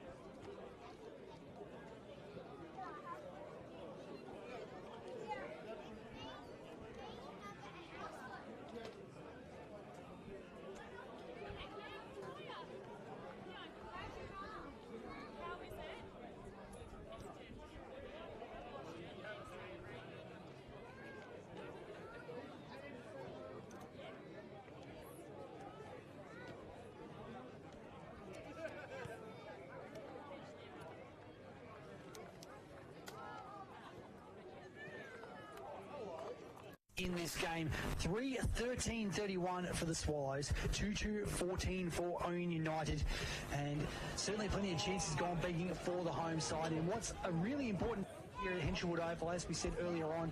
It's a game for the Little Sky Eyes Foundation, raising funds for those living with Dravet syndrome. Of course, talking about Skylar Coughlin, the daughter of Irymple co-captain Daniel and wife Bianca, who done a fantastic job with building this organisation. We'll get onto that again in just a little bit, but let's talk a bit more about some footy to start with Mitch Rod and Michael Di Fabrizio. And the numbers first off from Max the Axe Hollingworth and Maxi, you've been made to work hard by a few players in this opening half, specifically the playing co-coaches from their respective sides. Let's start with Jake Thrum, who was everywhere in that quarter, although his radar was certainly a little bit off.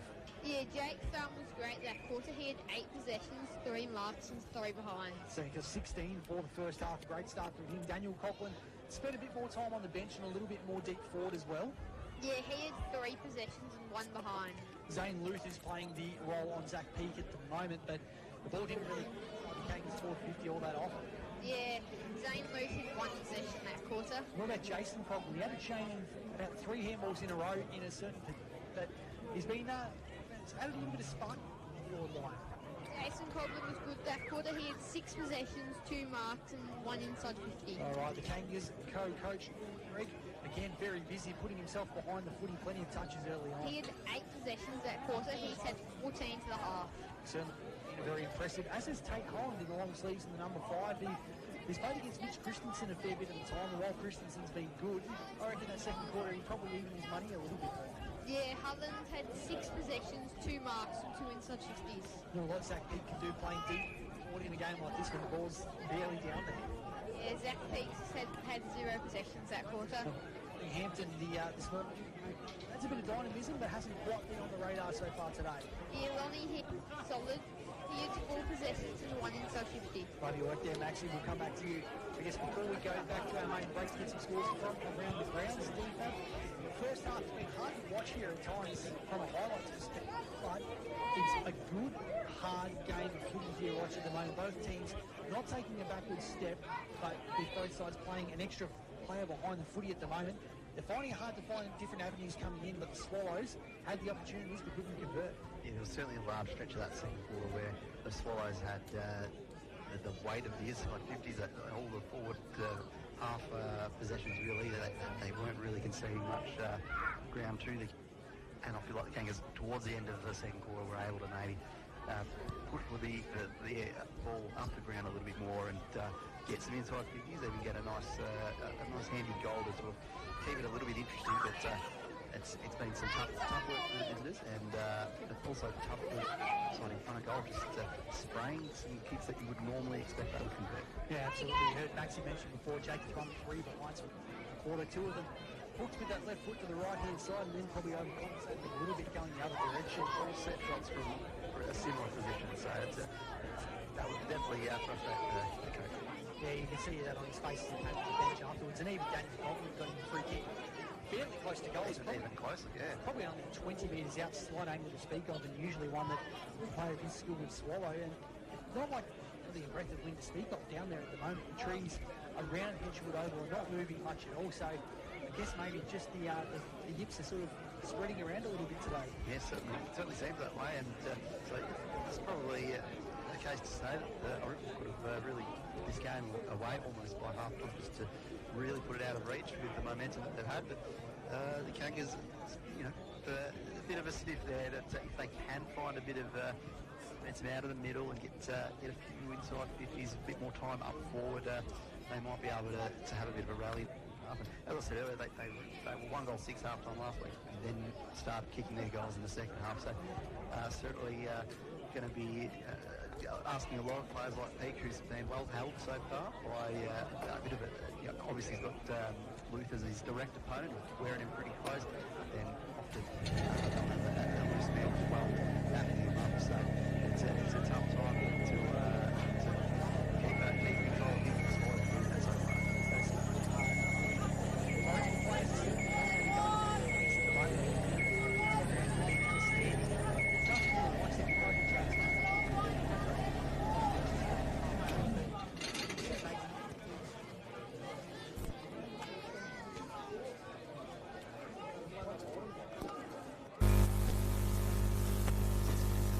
More dangerous going ahead. Yeah, classy players at each stage of the ground, don't they? The Swallows, and you mentioned Eaton, I think he's been fantastic. Got a goal in that second quarter as well, just breaking the pack and in some cases acting like the pack just doesn't exist and getting away with it. So very nice. Been very nice to watch his work. Yeah, what about Mitch Christensen as well? A great first half from him, especially in the first quarter. He's got a goal in as well, but providing a great target, and great thing of a guy of his size is his ability to follow up at ground level. Yeah, that's right. Obviously size to be that target, but also quite mobile as well. He's won the possession.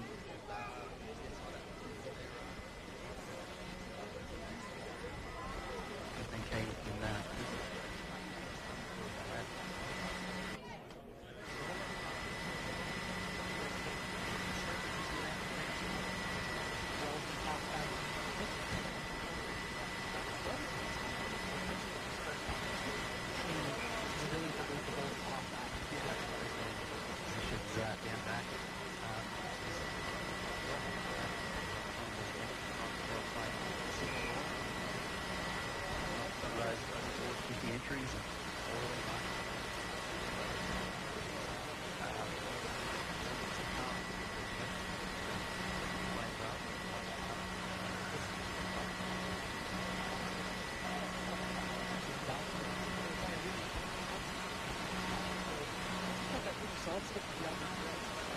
a bit.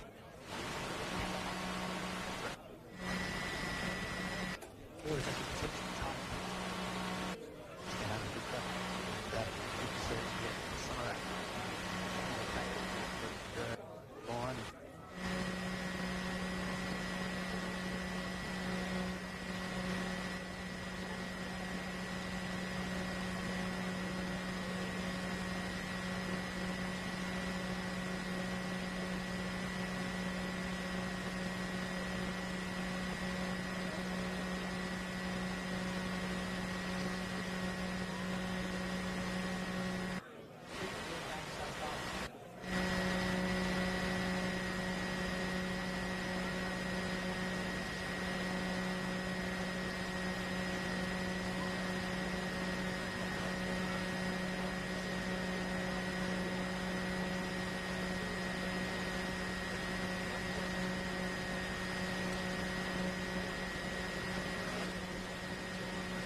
Gave Wentworth the undefeated side a real push in the end of the so the rules have been passed and the job done 65 to 55. The Robinvale used to netball court this year. Very hard to push that Wentworth side to a close result like that. So very impressive. Absolutely, the Houston Club.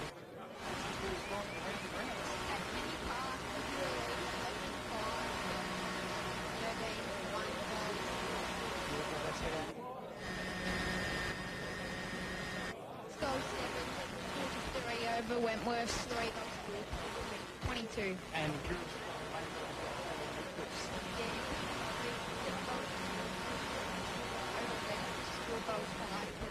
that's a half-time right here. From potentially Mitch Rod, Martin Deer, Fabrizio, and Max. Just a minute.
The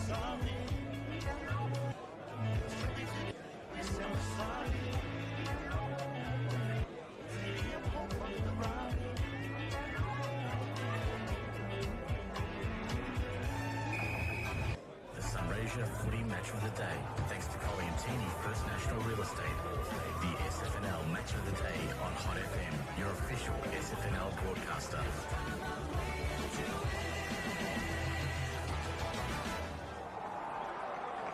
Big second half coming your way here from Henshelwood Oval for your SFNL Hot FM match of the day between Irymple, who are 13-31, leading Ouyen United 2-2-14. Big thanks to Bare Naked Ladies with 1 week, just giving us a bit of a spell there. 4 minutes before we come back for this second. Mitch Rod, Michael D. Fabrizio, Max the Axe Hollingworth, bringing you all the action from here. Of course, Paddy Silcox, our fearless leader, keeping the ship afloat here today from the Frank Gersten Meyer suite. The teams get ready to go to position. As we said, Steve Fab, Adam Morris's day is done, so 1 man short on the bench is to come up, and plenty to play for here in the second half. As you said, the Swallows can't take this lightly, and I guess conversion will certainly be an issue that they want to address. Absolutely. Looking forward to this second half and seeing what might transpire if Ouyen United can get a few quick goals and keep it interesting. Also the Swallows as well, but like you say, addressing that challenge of converting their opportunities. Okay.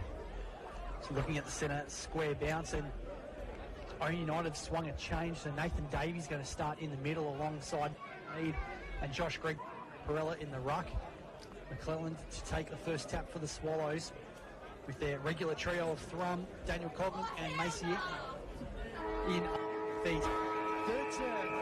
Let's get underway here on Hot FM for the team. Bearings is Michael D. Fabrizio.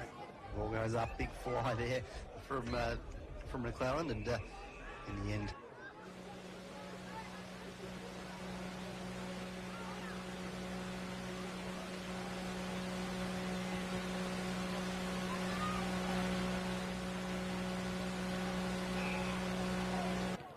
And looks like Smith thought he had a mark there, it was, but good strong hands. Yeah, nice kick though. So the Kangas just inching it forward at the moment, and it's in the hands of O'Shaughnessy, who kicks it towards the top of the square. It's just going to fall into a flat spot, and it's gobbled up there. Ruth got the kick away, I believe, and the Swallows just staying calm and get it out of defence and send it in the direction of Scott. Takes the mark, goes short there, and they'll board. Jason Coughlin the target there. Goes to ground. Hands of Jackson. They've got a bit of run here. The Swallows, if they can get away, but some good pressure. Keeps it inside the centre square.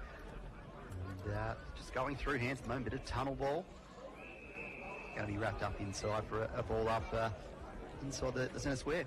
Gained a bit of territory there, the Swallows, without them really getting proper possession of the footy.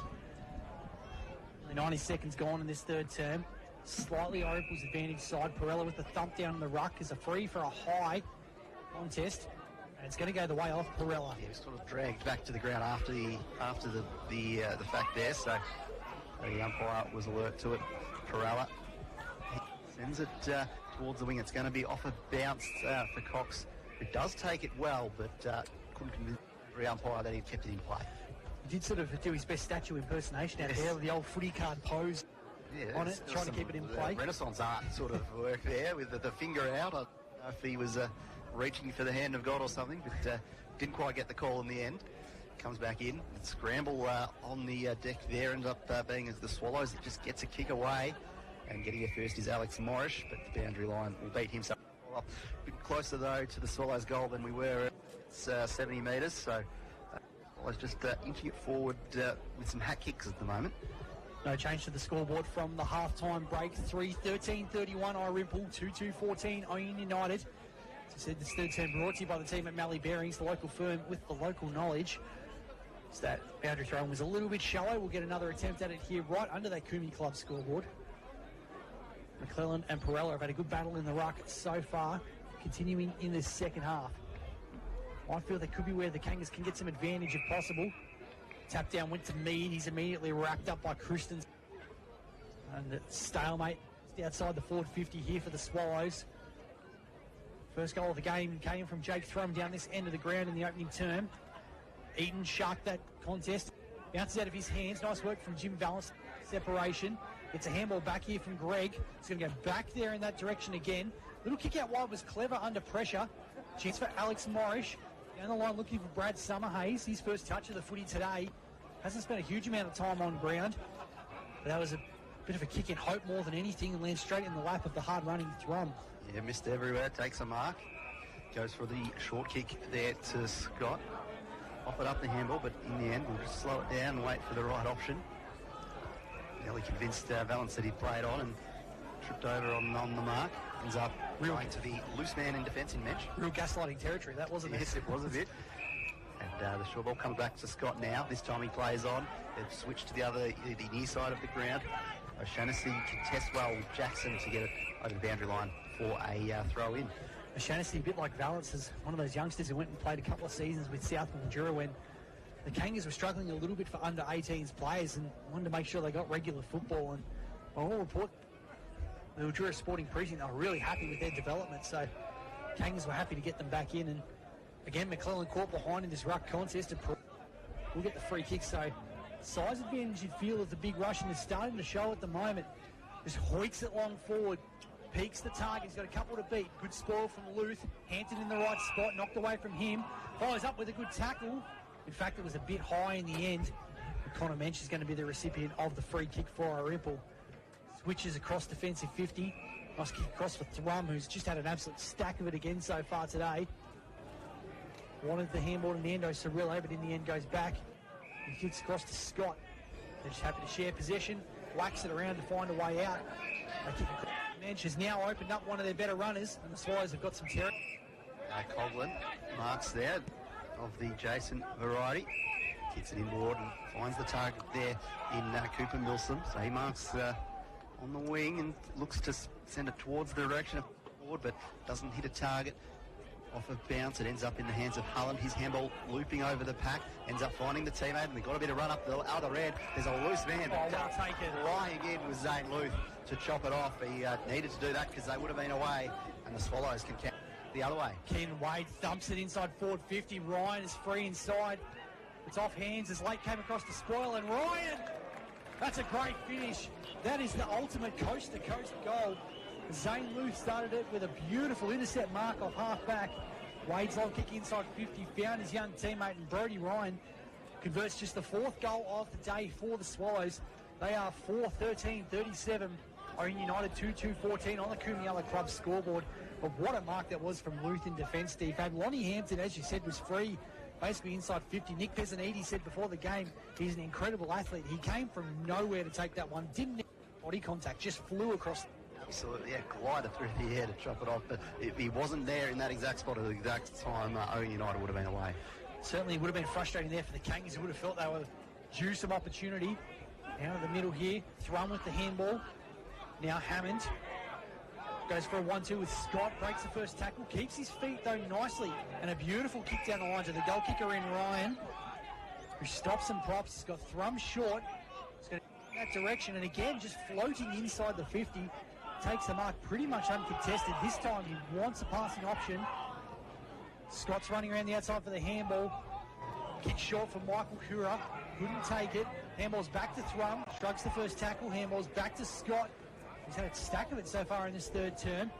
They're making it hard for themselves here at the moment. The Swallows is a couple of Kangas have collided. I think it's Holland and Mead have just gone head-to-head into each other. Very ginger there. I was going to say they come off second best, but I think they both did in that position.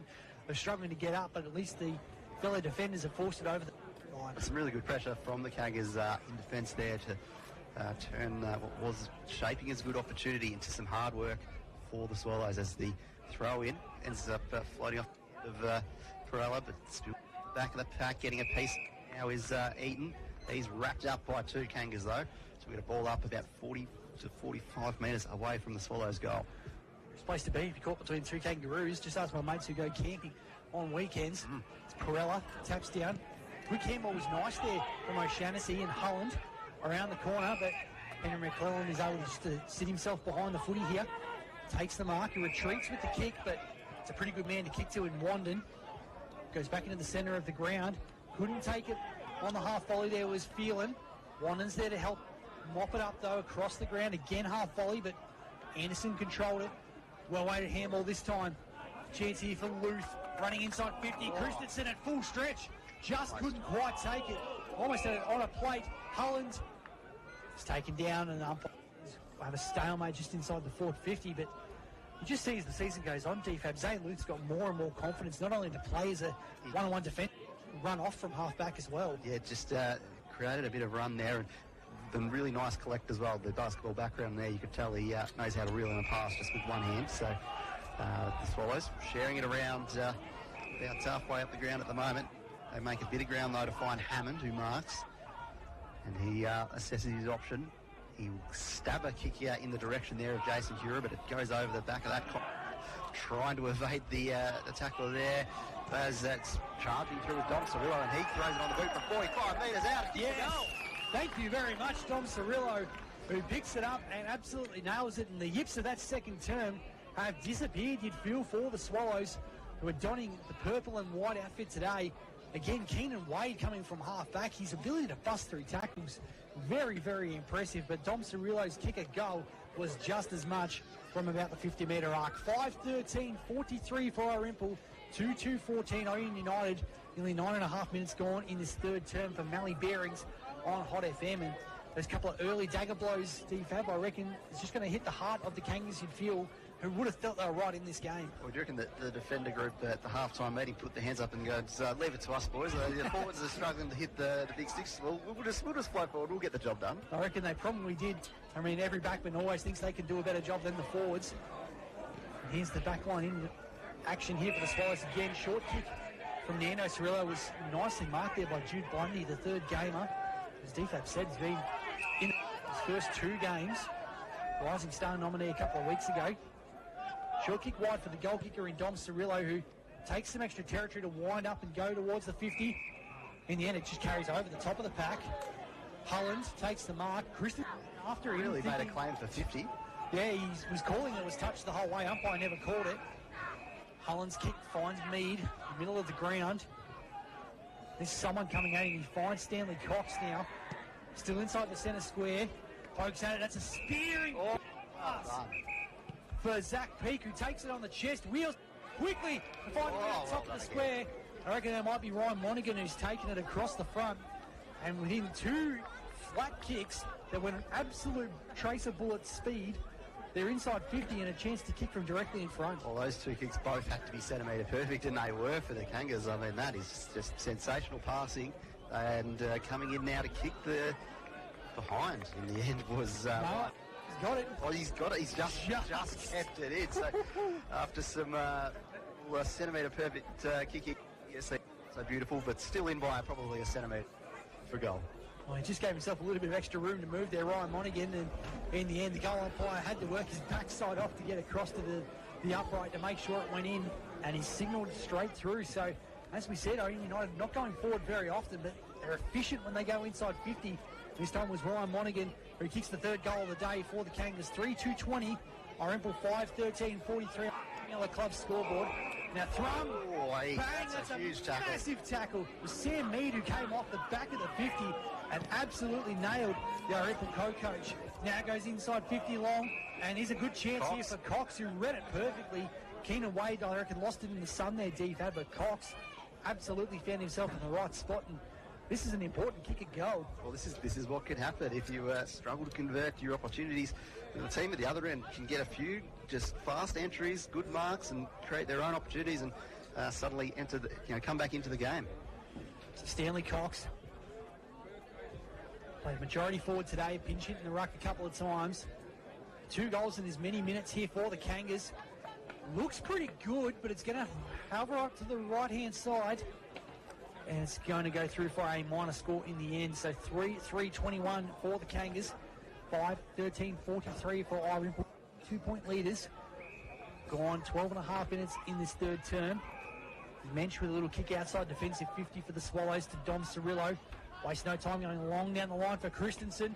Had the size advantage there against Alex Morrish. But off his dukes and across the line. Boundary throw in on centre wing. 15th Street side of Henshawwood Oval. So McClelland and Perella to go at it again. They've been putting in a big shift this afternoon in the ruck, both of them. I think they can enjoy a beverage this afternoon. I reckon they might. Perella's hit out just ends up straight into another test, and we'll get another ball up on that far side wing, middle of the ground. Perella tries to scoop it backwards, end up working well for Hampton. His kick floats over the back of the pack, but off a bounce Cox, who lost his footing in the end and was almost horizontal, and goes to ground, but it's taken over the boundary line, so worst outcome for the Kangas. Might have just tried to turn a little bit sharply there, Cox, and we've seen that from a couple of players today on this surface that just, when they've tried to go quickly, have slipped over. But it's a boundary throw in for the Kangas near the 60-metre arc as Perella just takes it out of the middle, hacks it forward, but it's straight into the lap. I reckon it might be Brodie Ryan, who's at half-back, who goes down the line looking for Jason Coughlin. Oh, great pick-up by Anderson, who just went past Summer Hayes. The inside 50 for Scott. Spoil came from Davey. And our numbers here are in favour of the Swallows in the forward line. This is always dangerous. Scott bounced past one, but well done by Davey. Beautiful second tackle. Had a really nice spoil as well in the contest, although there was a claim from Scott that he had transgressed in the process, but nonetheless good spoil and then good follow-up effort to nail the tackle where it was looking like Scott was trying to run off towards goal. For Colin Tierney, First National Real Estate, let's get some around the ground scores from Max the Axe Hollingworth. Kenny Park, Mildura leads 74 over Merbeans 13. What about down at John James Oval? Robin Vale lead 51 over Wentworth 36. And at Brian Waitman Oval? Imperials lead 53 over Redcliffs 36. Thanks for that, Max. Here's kick on from half-back here from Alex Morrish. For the Kangas, works for Mead, who's getting into this game.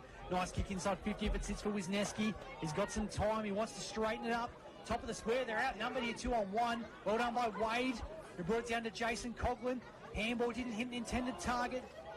He's going to put his own teammates under pressure and holding the ball. Didn't make an attempt to get rid of the footy at the bottom of the pack. I reckon it was Wandon, the last man up. And Declan Anderson, I think it might be, who's going to take the shot at goal. In fact, it might be Ryan Monaghan who's got it. It is Monaghan, the last goal kicker. So a chance to kick the last two of the game for the small forward. This would be a huge one here and some great confidence for the Kangas. Absolutely. Some good end-to-end ball movement from both teams coming into this third quarter now. But Monaghan with a chance to convert again for the Kangas. It looks pretty straight. It looks actually perfect. Got it. A wonderful goal for the Kangas. Nice from Monaghan to get his second of the quarter. Certainly nicely done from him, and somehow from nowhere Ryan Monaghan is the leading goal kicker on the ground today, the first one to kick multiples. The last two goals going the way of the Kangas have brought it back to 16 points, 4-3-27, Irymple 5-13-43 on the Kumiala Club scoreboard. But how important has Sam Mead been in this quarter? Some of his kick has just been electric. Yeah, very impressive. You just feel like the game's really opened up in the last 10 minutes or so with some really good direct long passing up the guts, which is what we want to see. Both sides just moving it pretty well, but the Kangas just slightly better at the moment. And loving the work of Alex Morrish as well as Andre Perella dumps it forward and gains the ruck contest. Wandon's handball intercepted. Here's Monaghan again inside 50. Cox, if he can get there, couldn't quite. Bounced away from him. Wandon goes back. Handball looking for Luth, was in hope more than anything. His tap back though was nice for Phelan. Smothered off the boot by Wisniewski though. Put in the Irymple defence under some real heat. Wade. Handball's back for Phelan, who just barrels it forward. And McLeod in front position takes a really important mark against the big man Perella. Handball off for Jackson. Heels and goes with that left foot kick of his. Lovely mark by Ryan. Got the overlap run from Hammond. Trying to go inside 50 where Jason Coughlin's there, but Toby Scott beautifully run into space. Didn't overkick it, didn't overexert themselves there, DFAB, but the place kicking from the Swallows was outstanding. Absolutely, really nice lead as well from the Toby Scott there to take that mark as well, and gets an opportunity, just slight of angles and from about 40 metres out. You're talking about Jake Thrumsey everywhere, man. Toby Scott, I reckon's had a touch in every third of the ground so far this quarter. He's been taking notes off Thrum, I think. So, Toby Scott looking to get one back here for the Swallows.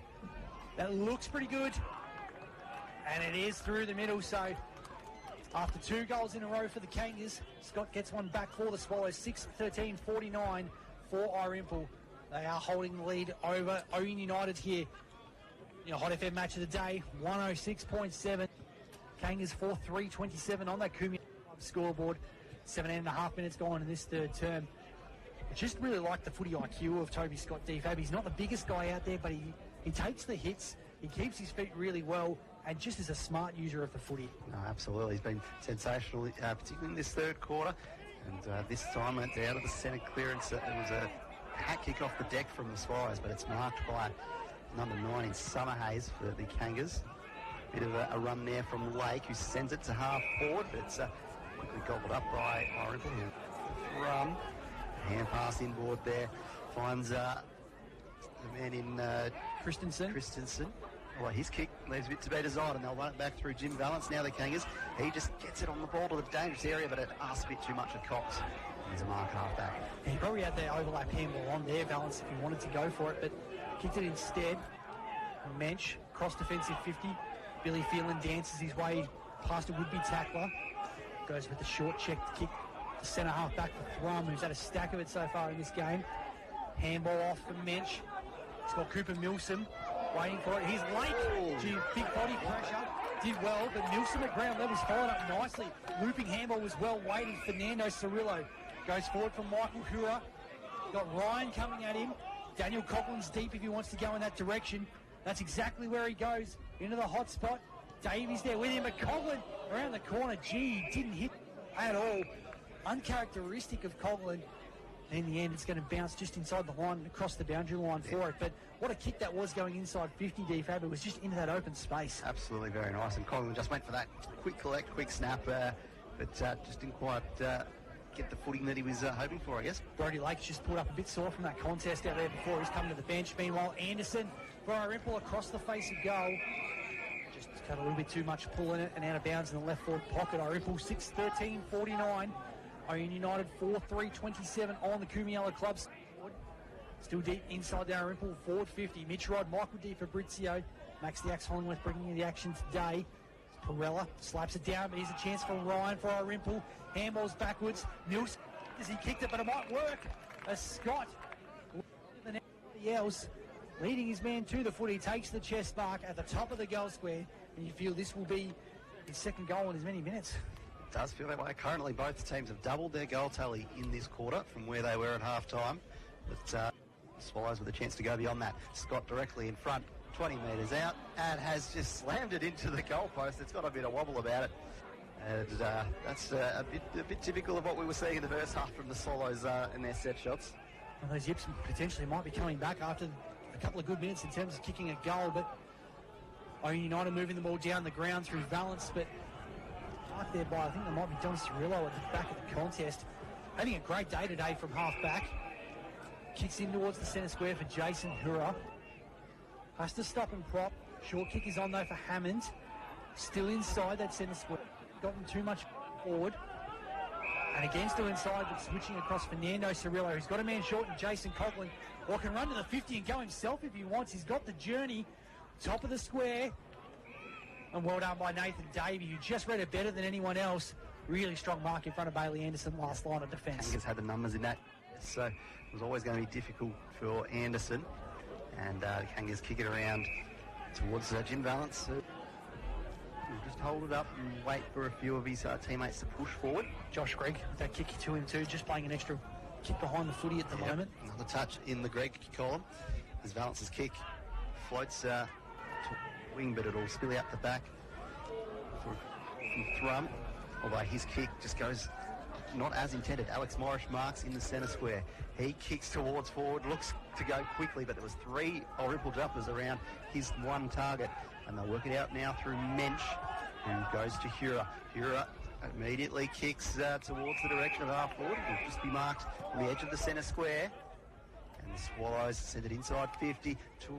2-on-2 contest. The thump is going to favour the Kangas, and it's Headley who hand passes, although the clearing kick doesn't go very well. It goes to Coughlin, who goes to Hura, who kicks it to the man up forward in Michael Hura. Michael Hura. So we're getting double Hura this one, and Michael Hura will get a set shot from about 30 metres out, slight angle. Youngest brother Jason went to elder sibling Michael. Some really good work from the Kangas there in defence, but again, those were just coming out, let them down a little bit.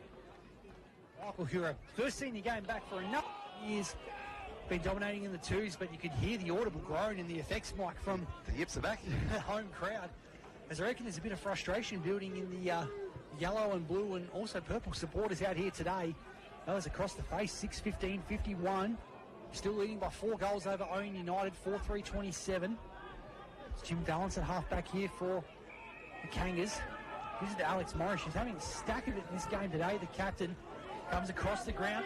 Looks like a good kick for Wisniewski if it sits. He's got time and space. He's got Hampton there with him as well. Should use him. Decides to kick short for Holland instead. It works out okay. Peaks the deepest forward. He's got a couple to beat though. Wade just sitting in front. So cleverly decides to go short, and what a lead that was from Zach Peake. It didn't look like he was going to get anywhere near the footy, but he weighted that perfectly, Tate Holland. Yep, very smart. He saw that Zane Luther just slipped over a little bit, so that 2-on-1 became a 1-on-1, and he was smart enough to immediately change what he was doing and kick it in the direction of the big goal kicker for the Kangas, and to try and give him a chance to get into this game. He's only got the 1 goal so far. Over kick it, Tate Holland just put it in front of the marauding Zach Peake. Lead, who's got 1 goal for the game. This to bring the margin back to 3 goals to start the final quarter. Peake on the runway, just inside 50. Looks pretty good off the boot. It's hooking late. Oh, it's a big mark on the last line of defence. I think it was Luth who took it. So in the end, no score. 4-goal margin in favour of Irymple heading into the final term. 6-15-51 for the Swallows. 4-3-27 for the Ouyen United Kangas. We're going to go back to the studio here on Hot FM before we come back for what's going to be an awesome final term on your match of the day here on your home of live local sport in Sunrasia, 106.7 Hot FM. It's worth the drop. Pioneer Ford Robinvale. You get much more than you thought. It's not just the place for great deals from your award-winning Ford dealer. They're also proud to offer customer service that extends throughout the ownership for your vehicle. Experience the difference and contact Pioneer Vale today for sales, servicing and repairs you can trust. It is worth the drive. Head over to Pioneer Ford Robinvale or log on to pioneerford.au. LMCT 7329. Sponsors of Hot FM. Enjoy everything the Euston Club Resort has to offer. Sunday to Thursday, 10:30am to 11pm, and Friday and Saturday, 10:30am till midnight. Station 46 Bismarck. Open 7 days a week. Bookings recommended. Members draws, cash draws, Wednesdays, Thursdays and Fridays between 6 and 8 p.m.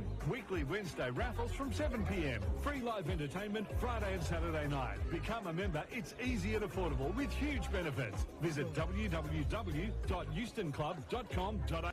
Hot sponsors. The key to growing our veggies. And plenty of space for the kids to play. The key to morning walks on the beach. Finally, my key to lock up and leave at a moment's notice. A key to my home where my furry friends are always welcome. The key to host epic jam sessions with my mates. The key to building our life together. One room at a time. Our key to endless adventures in retirement. The key to girls' nights every night. Call First National Real Estate for your key to happiness. Hot sponsor. There's so many chances to win with 60 mad minutes at the Kumiala Memorial Sporting Club. Cash in with 50 draws valued at over $2,500 every Friday at the Kumi Club. Tickets go on sale from 6...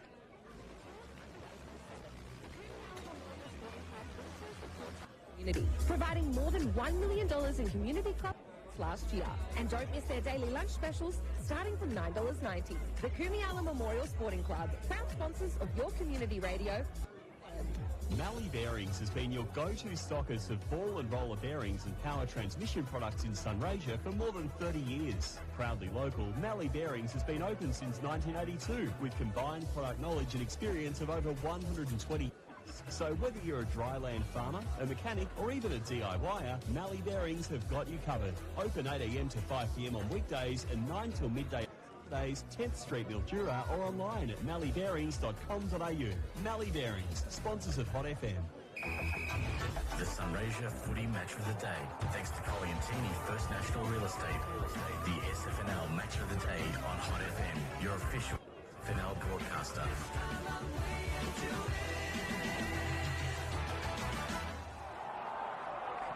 4 goals the margin in favour of Irymple in your Hot FM match of the day here on 106.7 Hot FM. Irymple 51 leads Ouyen United 27 as we get ready for the final half an hour or so of this game here today. And round 12 matchup that's going to be vital in the back half of the season when it comes to the top 5 setup. For the Swallows, their goal kickers are Jake Thrum with 1, Macy Eaton, Toby Scott Brody Ryan, Mitch Christensen and Dom Cirillo all with singles for Ouyen United. And Ryan Monaghan kicked 2 in that third term to be their leading goal scorer. Zach Peake and Sam Mead each with singles. Mitch Rod and Michael D. Fabrizio will bring you the moment, but let's get some numbers from Max the Axe Hollingworth and Maxie. Jake Thrum has had an absolute stack of the footy as per usual today for the Swallows. Yeah, Jake, great again in that quarter. He had 8 possessions and 5 marks. He had 24 possessions for the game. 24 possessions, big game for him. Daniel Coughlin, much less so, although he spent a lot more time forward today, and a couple of uncharacteristic mistakes in, but certainly we know the impact he can make. Yeah, Coughlin had 1 possession that quarter. What about the Jason, who's been energetic in this game? Yeah, Jason Coughlin, he was solid that quarter. He had 4 possessions and 2 marks. Zane Luth again was pretty solid down in the back line, and a really important mark across half back that ended up leading to a goal at the other end of the ground. Yeah, Zane Luth, he was great. He had 5 possessions and 2 marks. What about for the Kangas? Josh Gregg again, busy as always. Yeah, Josh Gregg was good. He had 5 possessions. I reckon that takes him to 19, potentially by your calculations for the game. Tate Holland again, very impressive across half-back with what he's brought to the table. Yeah, he had 4 possessions and 2 marks. Zach Peake didn't see a huge amount of it, but was efficient when he had it. Yeah, Zach Peake was good. He had 2 possessions, 2 marks and 1 inside 50. Set up one of Ryan Monaghan's goals and then had that kick after the three-quarter time siren as well. Lonnie Hampton a little bit quieter though. Yeah, Lonnie Hampton had 2 possessions and 2 marks. Love your work. DFAB coming into this final term.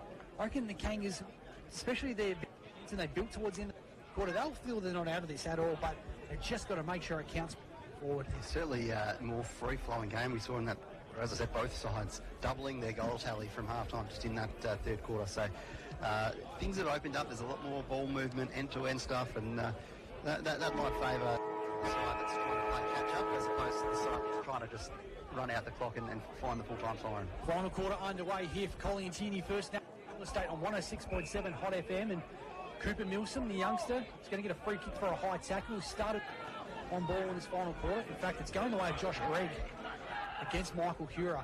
So he's got a man wide in Wisniewski. Decides to look for the run coming past Oscar Smith. Very early mark. Umpire's called the mark, and eventually he's called play on, which is the right call. In the Jason Hura's wrapped him up. The stalemate in front of our commentary position. Just a little bit. Swallowed the whistle a bit, that's all. The P just got stuck a little bit in the back of the throat, but thrown up Perella. Thumps it forward again out of the right. From first man to it, around the corner with the kick. And it's possession 25 of the game. Very impressive. As Jason Hura sharks it out of the contest. Henry McClellan, a big kick forward. Chaos ball in the end. Takes a right angle turn and goes out of bounds. About 65 metres from home for Irymple. Get a boundary throw in. Minute gone in this final term. 24 points the margin in favour of the home side. And there's a very important purple day here at Henshelwood Oval. We'll get the throw in to restart play. Perella with front position had his name all over it, but couldn't quite hit the running target that was coming past, so it comes out the back instead to Ryan. He just gets it to the forward 50 mark, and nice hands there. Ends up with Christensen, who just kicks it as he's taken off the ball there to hit the ground, but that affects the kick and it goes wide for a throw in inside 50. Macy Eaton it was with the hands coming out of that pack to really open it up for Christensen. And she reminds us a lot of his old man. I mean, it's a hard name to live up to. Brad Eaton being one of the best country footballers across Victoria, probably even across Australia in the last couple of decades. But gee, he's doing a great job here so far this year as Greg kicks it out of defensive 50 for Ouyen United. Nice tackle there from Blake Smith on Henry McClelland. Stalemate 65 metres from home for Irymple. Trying to get some momentum going here, the Kangas, if they can. Perella again, the tap down. It's beautifully taken. Greg. Kick around the corner from Josh Gregg. And back at the flight was Mensch. Off his hands, Blake Smith, fresh area with the ball, but he goes back after it again. Wade shrugs one tackle, just gets a handball out in time. Nando Cirillo, handball off to Mensch, who can stop and prop outside of the right boot, looking for a leading Toby Scott, who, gee, he was pumping the arms to get there. Wheels and goes immediately. 48 from home if it's got the carry. Long Cox, well done. Just puts it back into the field of play as Christensen was there on the last line, but the Kangas defender is able just to force it across the line. Really well done at the end, but you like Toby Scott's intent just to get going quickly. Yeah, that's right. It was obviously a full pelt to get to that mark and then just decided to keep running. It was very ambitious, but he certainly had it on target kick. As it's won back by Daniel Coughlin on the 50. He goes for a run, tries to swing it back from about 45 out. Has he done it? He sure has. Daniel Coughlin, beautiful goal. Curving it back in from the Thompson angles, although what? Apparently not.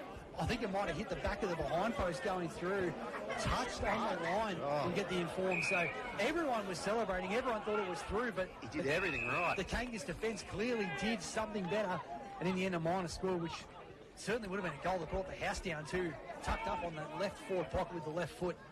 But meanwhile, Andre Perella's going to bring it forward from centre wing for Ouyen United. Down the ground, in the target, brought on by Hampton. Quick handball from Mead. Juggles it away, Hampton gets it again. Got the for Headley, well done by Eaton. Smothers it across the line, we'll get a boundary throw in. 6-17, 53 Irymple. 26-point leaders over Ouyen United, 4-3-27 on the Coombe Club board with 4 minutes gone in this final term. We get the restart, Perella wrestles with McClelland. Beats both of them in the end. Taking it out the back was number 9, Brad Summerhays, but he's immediately tackled by Cooper Milsom, so we'll get a restart again. This time, big thumping hit there from Perella into the space. Getting there first was Josh Gregg. His handball, though, also just into space, one in particular, and ends up being a free kick in the favour of the Swallows. Lonnie Hampton just caught Connor Mensch a bit high, and really like Mensch playing off half back. He made a name for himself on the wing in this side, but I like his distribution coming from back there. He tucks the ball under the arm and goes. Got some space to work with. Long to half forward, Christensen the target. As vice-like hands take the mark. Overlap run provided by Jackson. Left foot kick inside 50. Daniel Coughlin the target. Well done there by Nathan Davey. Did a pretty good job in the one-on-one and thumped it across the line. Get a throw in the left forward pocket. But again, those running players from Irymple done. And when you've got a big man like Christensen taking marks like he is, DFAB, it just makes it so much easier for them to time the runs coming through. Absolutely, did really well there against Cox. Perella with the tap down, has to follow up himself. Did he get rid of it in time? No, so, and they're played on. It's Eaton, handballs looping into the goal square, and the teammate has just called him back to say, no, I want you to kick it. So, very, very unselfish play there. Michael Hura on the very last line of the forward line to say, no, I'm going to handball it back to you, Macy Eaton, and you can... Well, I think it was actually Jake Thrum in the end who's ended up putting it through the middle. Thrum. Was it? Okay, there you go. Thrum took the free kick immediately and ran into the goal square and said, here's Michael Hura by himself. But Hura's obviously going, don't give it to me, mate. You can have it back. And almost got run down in the process. But in the end, Jake Thrum, after inaccurate time down there in the second quarter where he kicked 3 behinds, has got goal number 2 of the day. And that margin has pushed out a bit further to 32 points, 7-17, 59 Irymple. Ouyen United 4-3-27. On the Coombe Club scoreboard, and it's really going to take a little bit of sting out of the game at the moment, but the Kangas, we've seen if they go forward they can score quickly. Just want to get some momentum going. Perella doing everything he can in the ruck. Looking at the ball's almost out of shape, Defab, with the amount of times he's punched it at the moment. It's a bit like this. Again. A bit like the speed balls in boxing training. Ryan Monaghan, handball's wide for Jim Valance, has to his own teammate. Handball comes down ground level for Sam Mead, who wheels and goes inside 50, but spear and kick was in hope more than anything as Nando Cirillo cuts across and takes the intercept mark. So Cirillo just whipping into the space there to that attempt off, and he'll take off a bit of the clock and then just send it to half back where the mark is taken there by, was that Dom Cirillo, was it? Was. And he's got the runner in front who goes out wide to Wandon, takes a mark, will again go short, this time to Luth who's in a bit of space at half back, sharing it around, taking off some clock at the moment, back to Thrum. He goes for a quick run and then sends it in the direction of but coming out the back there to intercept with the Kangas, though. Bounces back through some hands and back to Thrum. He's got some options inside 50. Opts to take a few bounces and sell a bit of candy. Sit it up with Daniel Coughlin, but it goes over the back of him. Sends to it there from Davey. Kangas look to run it out of the danger area, and the boundary line is their friend. Pretty cleverly done, actually, in the end from Davey, who fired out the underground handball into himself to run into, but in the end, it just had enough pressure coming from Jason just to escort him over the boundary line. Pretty well done in the end. Jake Thrum, about 3 touches in a row in that chain of possession, having a stack of it. Jackson going back in the opposite direction. Hampton accidentally hit and shoved his own teammate out of the way. But now, Jim Dallas down the line. Morris got a hand to it. It lands in the lap of Mensch. Stalemate on centre wing. 15th Street side of Henshawwood Oval. 32 points the margin in favour of Irymple.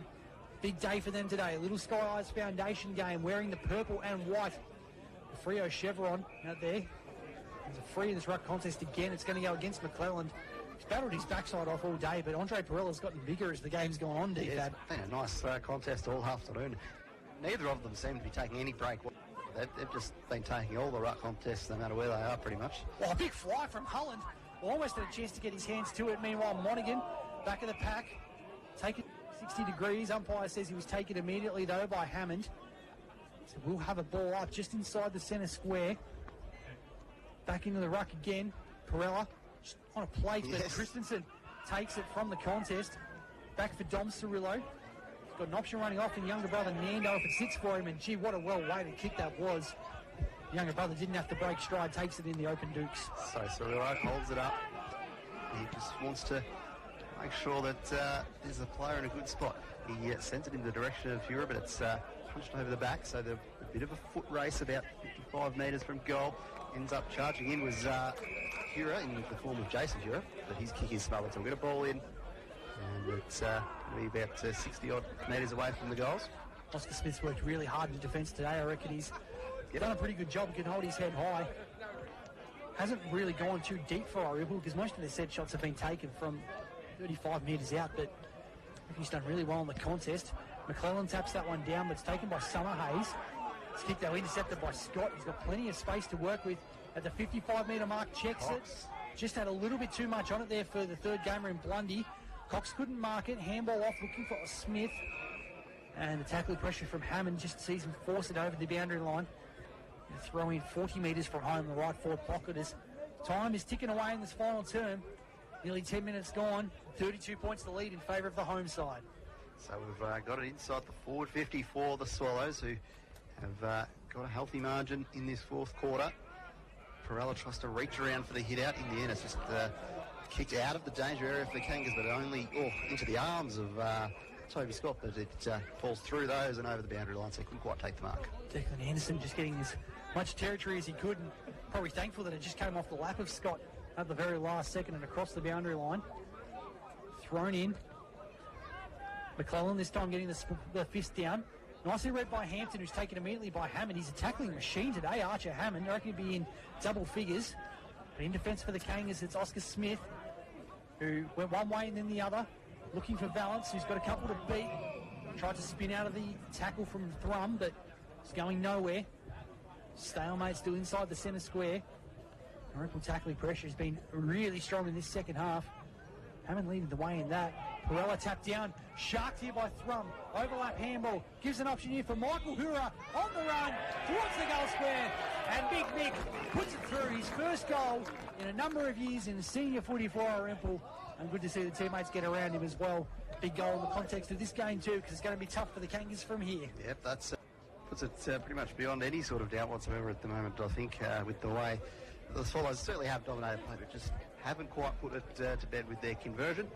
But I think right now there's probably a few breaths of relief around the ground to say, you know what, I think we've got this one. Yeah, absolutely. Irymple 8-17-65. 4-3-27 on the Kumiella Club scoreboard. The Kangas have battled manfully all day, but just a bit of extra critical skill from Irymple today as Hammond handballs off for Eaton, who gets taken a really nice tackle by Wisniewski. Probably unlucky not to get rewarded for it. In fact, he's pulled up a bit sore after that tackle as well. Umpire says, give it to me. Throw it up. I reckon he might have actually rolled onto the footy there under the ribs. That's going to hurt. As Dom Cirillo goes back with the flight from the tap out. Couldn't take it. Right on by Ryan Monaghan. He's had a really good game today. Wisniewski stripped in the tackle. McClelland taken by his fellow ruckman Perella. Probably lucky that the whistle was called. It was a one-handed handball going the other way, but he'll take it. 55 metres from home for the Kangas. You get the restart just outside 50. Perella tries to punch it over the top. It actually works quite well as far as gaining a bit of ground and getting it into the hands of Mead, who handballs off to Hampton. Has a pig beautifully. The Kangas have got to go back. It's a very nice one at that. Check side from about 35 from Lonnie Hampton. Off the one step too, he was confident, and he's absolutely nailed it, even though it was probably the wrong and he's floated that through the middle. So Lonnie Hampton set some shades of potentially breaking out today. Hasn't maybe quite worked out, but it could nonetheless to go his way for the Euston Club Resort. Might go around the grounds at the moment. Max Diax Hollingworth to give us some numbers from out at Kenny Park. Woodura lead 110 to Merbeans 26. What about out at John James Oval? It's getting a bit closer. Robinvale leads 78 over Wentworth 59. And at Brian Waitman Oval? Imperials lead 79 over Redcliffe 63. Love your work there, Maxie, as Hammond with the clearance out of the centre, off hands. Alex Morris shrugs the first tackle, just gets the handball away, but interrupted by youngster in Milsom. Runs in a full circle trying to get the ball forward, but it's cut off there by Morris. Gets a 1-2. In fact, it's Gloucester from half-back. Luke's kicked down the line. Well done by Valance, who went with the flight. He's got to get rid of the footy. Just got a footnail to it. Now Dom Cirillo taking down at half-back, holding the pill going the other direction. So, and it's Monaghan again. He's going to send it back inside 50. Gee, that's an awkward kick, though. Really a nothing kick in the end. And Brody Jackson takes the uncontested mark. So Jackson gets it out of the defensive 50 and finds Christensen, who's racking up the marks this afternoon. He's got a bit of a runner there in Scott, who takes a bounce and gains a bit of ground. We're now at the 50-metre arc for the Swallows as that kick goes over the back. Almost favoured Eaton there nicely, but in the end he has to go one way, the other way. So a bit of candy, directs it to the top of the goal square, but that was Stanley Cox's turf, and he hit up. Absolutely said, that's my name on that one. Kick across defensive 50 for Davey. He's had a solid game today. Long kick down the line. Monaghan did well against Ryan. Follows up at ground level, but the Irymple youngster did well, and he's going to get a free kick for his trouble for a high tackle. Valance was taken off. He had plenty of time and space to work with, but going to come back to Brodie Ryan. He was the leading goal kicker for the under-18s competition last year. Jason Hura inside 50. Gloucester, nice spoil on Christensen. Shrugs the tackle, the big man, though. Dancing around. Chance here for Blundy. Left foot kick spearing. And went straight into the opposing skipper in Morris, who off one step tries to barrel it forward. Chaos ball may work in the end. This is a drop mark from Ryan, but Thrum's handball opens it up for Wade. And now Mensch, just outside 50. Handball back in for Michael Hura. Back to Connor Mensch. Half volley. Well done by the defender there from Anderson. Really make sure he can get in the way of the contest, and now Valance taken into the turf just inside Irymple's forward 50. Trying to spread it around as much as they could deep out, but the Kangas defence still holding on. Yeah, that's exactly right. Fighting till the end of this one. There's a high contact in the ruck contest, it looks like. So Perella's given it away, and it'll be in the hands of McClellan from about just outside 50. He'll need to spot up a target. Ends up trying to loop the ball to the man just there deep in the pocket to take a mark, and the Swallows will get a shot at goal if they can check side their way through this one. So hard up on the boundary. Give me a sense of who it is. Yeah. That's the young fella in Jude Blundy, who's third gamer. Found the scoreboard in his 2 games with 3 goals to his name. Let's see if he can do something in the pocket here. Goes the drop punt. Doesn't try anything too fancy. There's a pack forming near the goalpost, and a fist gets it over the boundary line. So just a rush behind. Was in the wrong pocket really for the left footer, but made a good fist of it. 8-18-66 for Irymple. Ouyen United 5-3-33 on the Coomiella Club scoreboard. Not easy here for the defenders from Ouyen United, looking straight into the sun. Mead, belt down the ground. Holland just having a few attempts to go for mark of the day at the moment. Wandon leading Harry Scott in the race. Well done by a good tackle. Monaghan just handballs away. Scott goes after it again. It's going to be cleaned up here by Jake Throw. Just had his own footy in this game today.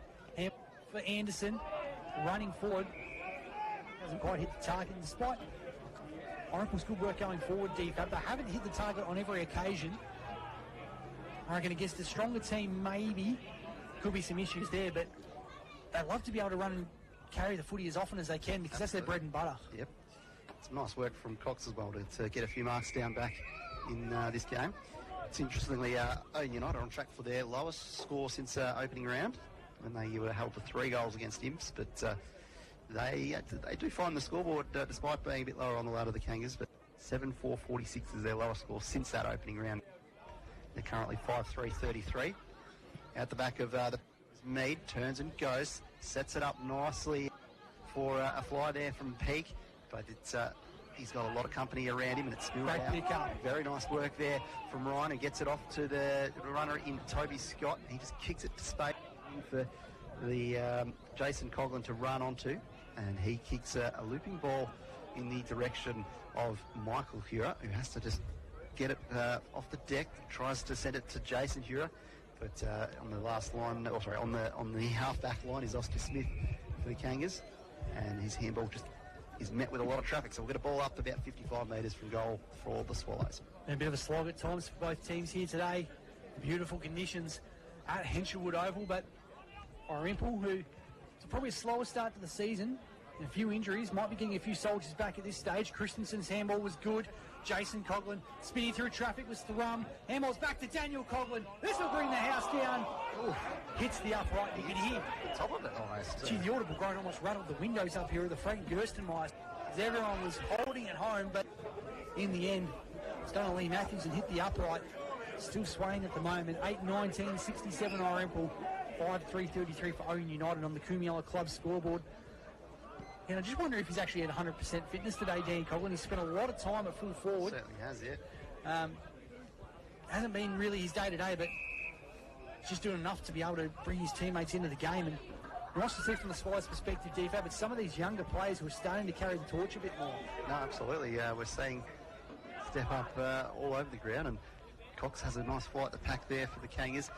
He spills out, though, to the, Luth getting his hands Hammond, there. I think. Hammond, there we go. He goes inboard there to Jason Hura. He's got a Thrum just to his left, so handballs to him, and Thrum hits up the loose man in Jason Coughlin. About 40 metres from goal, he takes the mark, and he elects to go back and just take up a bit more time.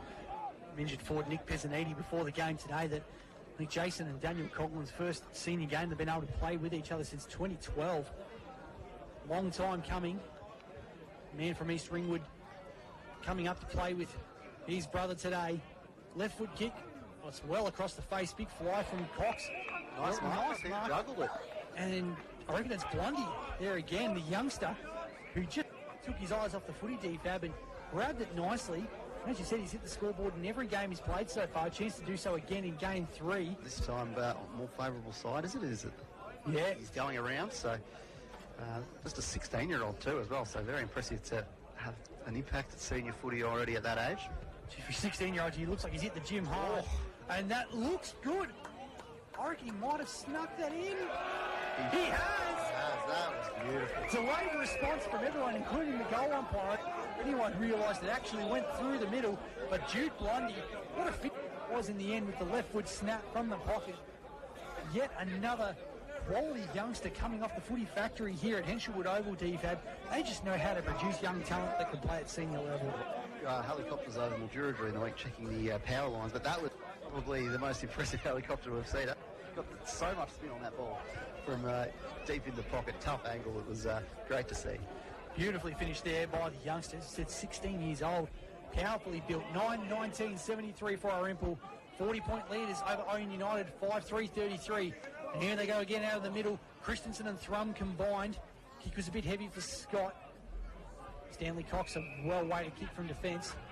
Finds Jim Balance, and Cox played mostly forward to start the day, DFAB, but nice to see him getting some work done down in the back line too. Doing some nice work down back at the moment, isn't he? And it's set up a chain of possessions that got the Kangas moving, and it's a nice mark there from Harland, who turns and goes and sends it to the square. It's a 2-on-2 this time, which has been rare. And Peake, gets well a kick smothered there by Dom Cirillo in the goal square, and there's players diving everywhere to hold it up and just try and prevent any further progress. But Peake, which was a rare 2-on-2 in the goal square for him, but in the end there was enough players around it to hold it up. Dom Cirillo, really good smother, because Peake looked like he had the physicality to bust in the goal square there. And while Luth goes to handball forward, bounces off Ryan Monty. Taken down at ground level there, I think it was Summer Hayes. And stalemate still directly in front of Ouyen United's goal. Only 20 metres out. I'd love to get an extra one on the board today. Steve Fab said the scoreboard hasn't really done them too many favours today. They've had some good moments though. Hammond, handballs out looking for Milsom, slips over. He's taken by Greg, who handballs out of the congestion nicely. Holland. Now Blundy, the youngster again. His kick forward is going to be intercepted by Oscar Smith. So goes back, and a lot of the players down in the forward half of Ouyen United, and so they have to work it around. Alex Morris goes for a bit of a run and then sends it to the top of the goal square. There's a lot of traffic. Luth with a huge fly, as we know he can do. Nando Cirillo tries to run it out, but is met with some contact, has to dish it off, and we'll get yet another ball up right at that top end of that goal square for Ouyen United. We did discuss it before the game that we thought Luth might have a potential for mark of the day if he's got a sense of theatre. He slaps it out of that contest here. Well done by who turned around. And unfortunately, Cooper Milsom's just copped it straight in the breadbasket with the smother. Taking a while to get up. Meanwhile, handball comes to Josh Gregg. Left foot kick. Well done by Luth on the last line of defence. Another big leap there to just get the contact to make it a behind. So he certainly is a high flyer. Well, I said Milsom copped it in the breadbasket. I reckon he might have got it in the schnoz because he's absolutely feeling it on the way to the bench. That was a hard one to cop there as the youngster goes towards the pond. Meanwhile, Jason Coughlin handball off to Jake Thrum. Paddles it to his own advantage. Couldn't take possession. Well done by Sam Mead, who got in front of the footy. Handball off to the reliable Timmy Gloucester. Short kick for Summer Hayes. Happy just to hold it up. Centre half forward. And I think it's a 50-metre penalty because the umpire never called play on. Might have been Brodie Ryan, who just infringed, getting a little bit close to the man on the mark. So Brad Summer Hayes will take the set shot at goal. Who brought into about 40 metres out. Only a to speak of. Yeah, a bit of an opportunity here to get a late said that this would be their lowest score since the opening round. The Kangas, they're currently 34 points. 40 is their lowest score since that opening round defeat. Summer Hayes just pokes at it, but it looks straight. And he gets his first goal of the day. Ouyen United 6-4-40. Get an extra goal on the board. Irymple here today, and what a day it is. Of course, raising funds for the Little Sky Eyes Foundation. Support families living with Dravet syndrome. Irymple 9-19-73. They are 33-point leaders over the Kangas. And also a good result for them on DFAB, especially with Redcliffe's looking like they were going down potentially against Imperials today, although we'll see if we can get some scores from the grounds there. It might potentially allow the Swallows to move a little bit further up the table. As in the centre of the ground, McClellan. Big man who's done well in the ruck today, followed up at ground level. Yeah, Imps are certainly kicking away. It's 15-9-99 to 9-10-64. So a bigger than 5-goal margin in that one at Brian Waitman Oval. So you think Imps have probably got that one? Big handball from Josh Gregg in that contest. Now Valance tapping to his own advantage, showing a little bit of...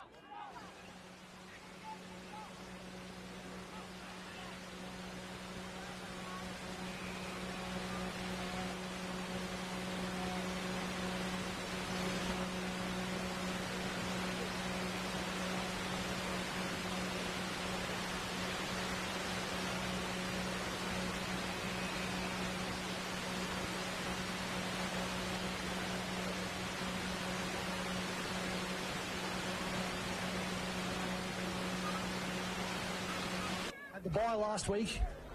Their start for the second half of the season. Jason Hura tacked down.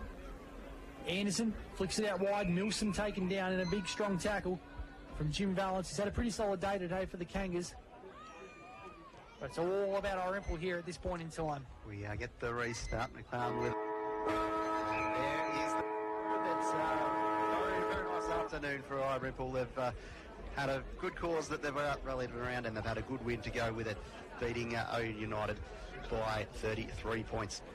Despite their inaccuracy, especially in the second term, Irymple, they have held on to win a solid contest here against Ouyen United, as DFAB said, by 33.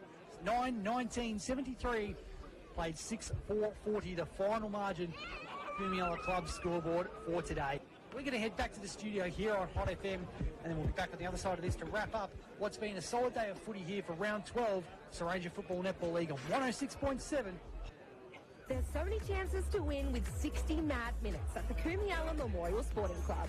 Cash in with 50 draws valued at over $2,500 every day at the Kumi Club. Tickets go on sale from 6 p.m. with the draws underway from 7. The Kumiala Memorial Club also supports our community, providing more than $1 million in community club grants last year. And don't miss their daily lunch specials starting from $9.90. The Kumiala Memorial Sporting Club, proud sponsors of your community radio, Hot FM. It's worth the drive to Pioneer Ford Robinvale. You get so much more than... It's not just the place for great deals from your award-winning Ford dealer. They're also proud to offer customer service that extends throughout the ownership for your vehicle. Experience the difference and contact Pioneer Ford Robinvale today for sales, servicing and repairs you can trust. It is worth the drive. Head over to Pioneer Ford Robinvale or log on to pioneerford.au. LMCT 7329. Sponsors of Hot FM. Malley Bearings has been your go-to stockers of roller bearings and power transmission products in Sunrasia for more than 30 years. Proudly local, Malley Bearings has been open since 1982 with combined product knowledge and experience of over 120 years. So whether you're a dryland farmer, a mechanic or even a DIYer, Malley Bearings have got you covered. Open 8 a.m. to 5 p.m. on weekdays and 9 till midnight Saturday. Street Mildura or online at malleybearings.com.au. Malley Bearings, sponsors of Hot FM.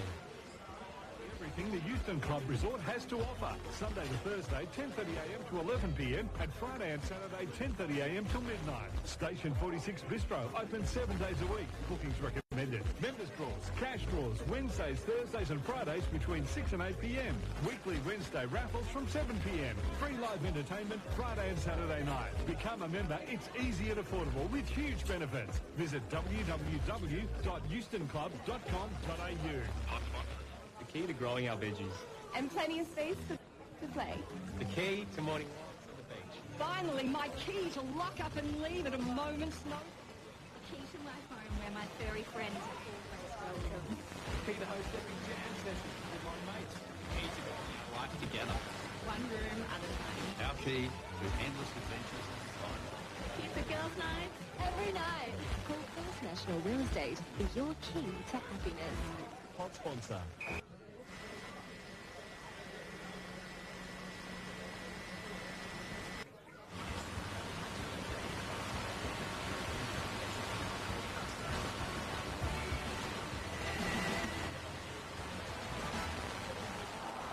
Final score from your Hot FM match of the day today here from Henshwood Oval. It was Irymple 9, 1973, and Ouyen United 6.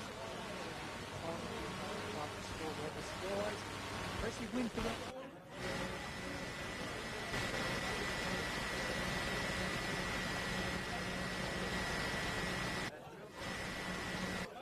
For Max Diak's holding just a minute for the amount of possessions he had the ball.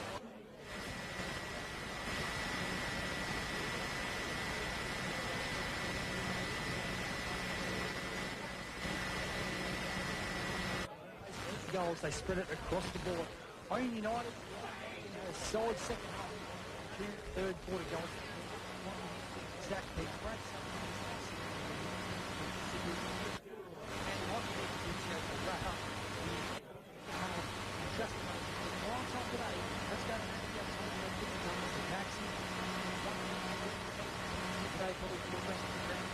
Jake Plum, absolutely.